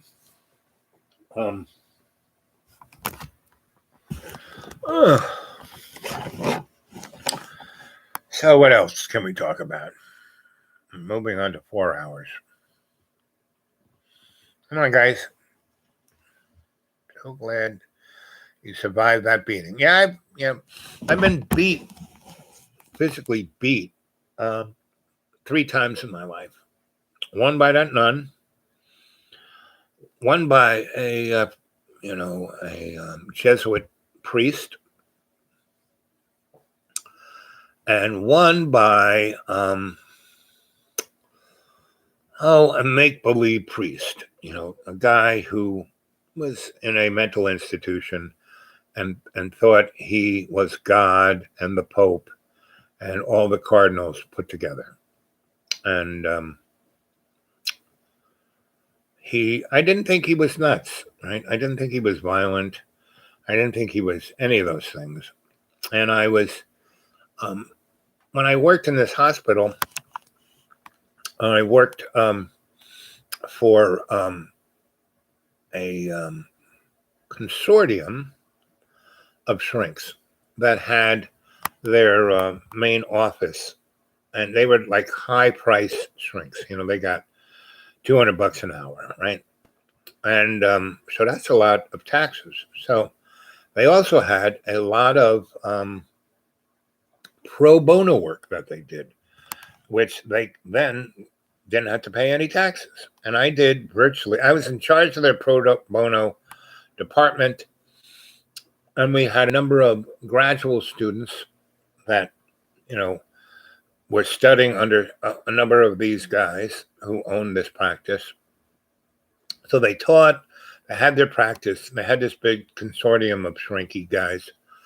And, so they worked for the police, they worked for the state troopers, they worked for a number of nonprofit hospitals, and they had they had a whole little thingamajig where they did research, right? And I was part of that. That's how I kind of got there, because I was making their protocols for them. And then once we were starting to implement those protocols, I was a good practitioner. And so I was really good in group. And then, so they sent me off to jails and did group in jails. And then I did group in this one nonprofit hospital that they owned just so they could run, have a loss there. So they could take, write it off on their corporate taxes of their bigger entity. Anyway, so I did that for a year. And so I had and how I looked at it, I mean, so they paid me like $300 in cash a week, and they gave me a car, and they gave me an apartment in this apartment building they owned next to their hospital, and they also gave me a paycheck of $200. So I made $500 a week, and that's how. And I had an apartment, and I had a car, and so that was, that was convenient. And I ate at the cafeterias of all those different entities, and because my apartment was like the size of a closet, and I had a nice bed, had a nice writing desk, had a nice easy chair, had a nice shower and bathtub, and a toilet. Kitchen quite small, little 3-burner electric stove, a teeny little oven, a teeny little refrigerator, and a sink. That was about it. And 1 shelves for some plates and 2 drawers. And so, I could cook, but not my usual culinary whoop-de-doo. Anyway, so I did that for about a year. And at a certain point, they kind of got me into the big time. First I was in the minor leagues working for all these nonprofits and stuff that people they considered didn't matter. But once they realized how good I was negotiating, they had a corporate side, and that's where I first got my little chops at doing that. And also, because of that, because a lot of the businesses we worked were family. And so I kind of shone as a family counselor, a husband and wife and kids. And so they had a high price spread for that. And so I did that. And I was real good at it. And I could fix the family's major issues in about 5 visits, right? And then mostly 10 visits. It depends on how many kids there were, because if there were, I would first see them as the group, then I would see them individually, and then I would see them husband and wife, mother, father, kids, right? And then 3 or 4 to 5 with the whole family unit together. And I would just state, so I see this, what do you think about this? What do you think about, and I would first ask them individually, I would size them up pretty much by the second time I saw them. And then once I started seeing them individually, I said, well, what do you think of this? Do you think this process in your family, blah, blah, blah, blah, blah. And once I got feedback individually, then I would go at first the parents together and say, what do you think about this? Then I would talk to the kids, what do you think about that? And then I'd start seeing them together. And I could, it wouldn't be no more than a family would take me more no more than 10 visits, period, individually and together. And so I could get them out the door in 10 visits. If they wanted to do it every day, they could be out in 10 days. And I could pretty much guarantee they could get to a nice homeostasis where they could get along. And they may need to come get a tune-up every year or every 2 years or 5 years or whatever it might be. But, I said, there's always that. You can always come back. But you guys, I'm giving you the tools. Go out and do your best. Just do your best. You don't have to be perfect. Just do your best. Here are the tools. And my bosses would say, you are great at this, but you have to string them out. You need to keep them in therapy for at least 5 to 10 years. We need to be getting the $200 a pop on each person for as much as we can. I mean, I got kids in college. I want that indoor swimming pool, and I want that Jaguar, and I want, and you're the golden, and just keep doing this, because within 5 years we'll make you a partner, and then within another 2 years after you're a partner, we'll get you on the state board where you'll be the top 100 shrink of the state. Then we'll get you on the national board. You'll be top 100 shrink of the country. Then you'll have some real authority. You can write some books. You can make some money. Until you'll be like us. You'll be you'll be swimming in it. I said, I quit. What are you kidding? This is your calling. This is what you're meant to do for the rest of your life. I said, no, this sucks. I'm not going to do it. I only did this because I was interested in it, right? And, for that year that I was the guy, doing all the, once I started working on the rich people, I hate this shit. The poor people, the crazy people, the interesting people, I can deal with them. And that's good for me. It's showing me something. I'm learning. They're my lab rats. I can't do that to the rich people. You won't let me, so, no, I quit. What? They couldn't believe that. I said, but you're going to be rich and famous, and you've already gone through all the hard part. We already accept you. We think you're great. Just, we just want you to be like us. I said, that's why I don't want to do this. I don't want to be like you. And I quit. And so what I do is, as I go through my day to day, if there's a person I sense and see that I could help, I say, oh, let me read your palm. And that's my little hook to get in, to hear them, tell me everything they need to tell me to let go of what has ever been bothering them for the rest of their whole life. So anybody who wants that, I'm here always for you. Just get a hold of me at the dudeawake42@gmail. Dudeawake42@gmail. All one word, all lowercase. Dudeawake42@gmail. Okay, got it. And if you want to send anything to PayPal, just go to PayPal and say, hey, dudeawake42@gmail, and send me something. That'd be nice. So that's life. Anything else going on? There's 4 of you watching. 4 thumbs up. How about some more thumbs up? How about we getting some more subscribers? I hate using that term, but, that's a YouTube term. But, they don't realize, the real deal about the totem pole, right? You've heard that term. Oh, you're on the bottom of the totem pole. Well, if you are, that is the best place. That's where the most honorable, most strong, most valuable, most,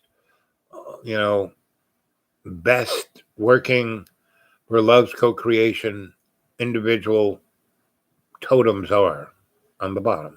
I mean, the oldest totems of the original totem pole, the first one was the turtle, and the next one was ant, and then everybody else has been a, smorgasbord of different totems. But the 2 foundation stones of that whole worldview is the turtle and the ant. So if people say, yeah, the bottom of the totem pole, you just say, thank you. Right? So I've never been on the bottom, but, been on, 3rd, so. And I do my best. As long as I keep doing my best, not trying, but doing my best, It's okay. I'm not perfect. I used to be a moron 60% of the time and doing my best 40% of the time. Now, since I've died so many times and gone through so many tragedies and conflicts, I'm at a place where I am doing my best every day in every way 60% of the time. And I'm a moron 40% of the time. And now I am a moron 38% of the time. And I'm doing my best 62% of the time. And that's all you got to do. A little bit better every day in every way. Take the piece of the earth and make it stronger through love's co-creation. That's all it takes. That's why I'm here to, tell you stories, to give you support, to be there for you whenever you need me. And I know when you need me because I'm always there. All of you cadre who keep showing up, you show up because I'm there for you. And not like talking to you on the chat or, talking to you on the dudeawake42 at Gmail, which I do. I do tell, give you support on the chat. I do talk to you individually on my email, the dudeawake42 at Gmail. And, but I am in state a good, 5 to 20 times a day. And as I do, my shamanic energy goes all through the universe to all of you. Whenever you're thinking, the thought of Sensei Al Bob comes to your mind, that's because I'm like in your mind. And my love is with you and in you and assisting you in every day and every way, because that's the element of love's co-creation that I work with. That's why I do this YouTube channel, not to be, A-lister, famous, I've been doing this for 40 years and this is all I get. No, not even, I am blessed because I'm still here. And every day and every way, I get joy from being gracefully loving and every day and every way in co-creation with one love, with all my relations, all of you. So let's breathe deep. If you're in bed, going to sleep, go into state. Release all the anxiety, the fear, self-loathing. Evacuate it into your Akashic record so you can go back and look at it and say, oh, look at that. I didn't need to do that. Oh, that wasn't so bad. From now on, I'm only going to try and not try, but to do better. Right? So I think I'm ready to go to sleep. What time is it? It's 1:19, 3:42. Yeah, it's a good time to go. So be blessed every minute you got. Be thankful. Night, night. Sweet dreams. Good night to you. All I love is you. All of you. Good night, sweet cadre. Kiss, kiss. Hug, hug. See you tomorrow. I'll try and do one in the morning, afternoon, evening. I'm not going to go anywhere. I'm going to clean house and get ready for the lady of the home to come back and find her place clean and happy. So, okay.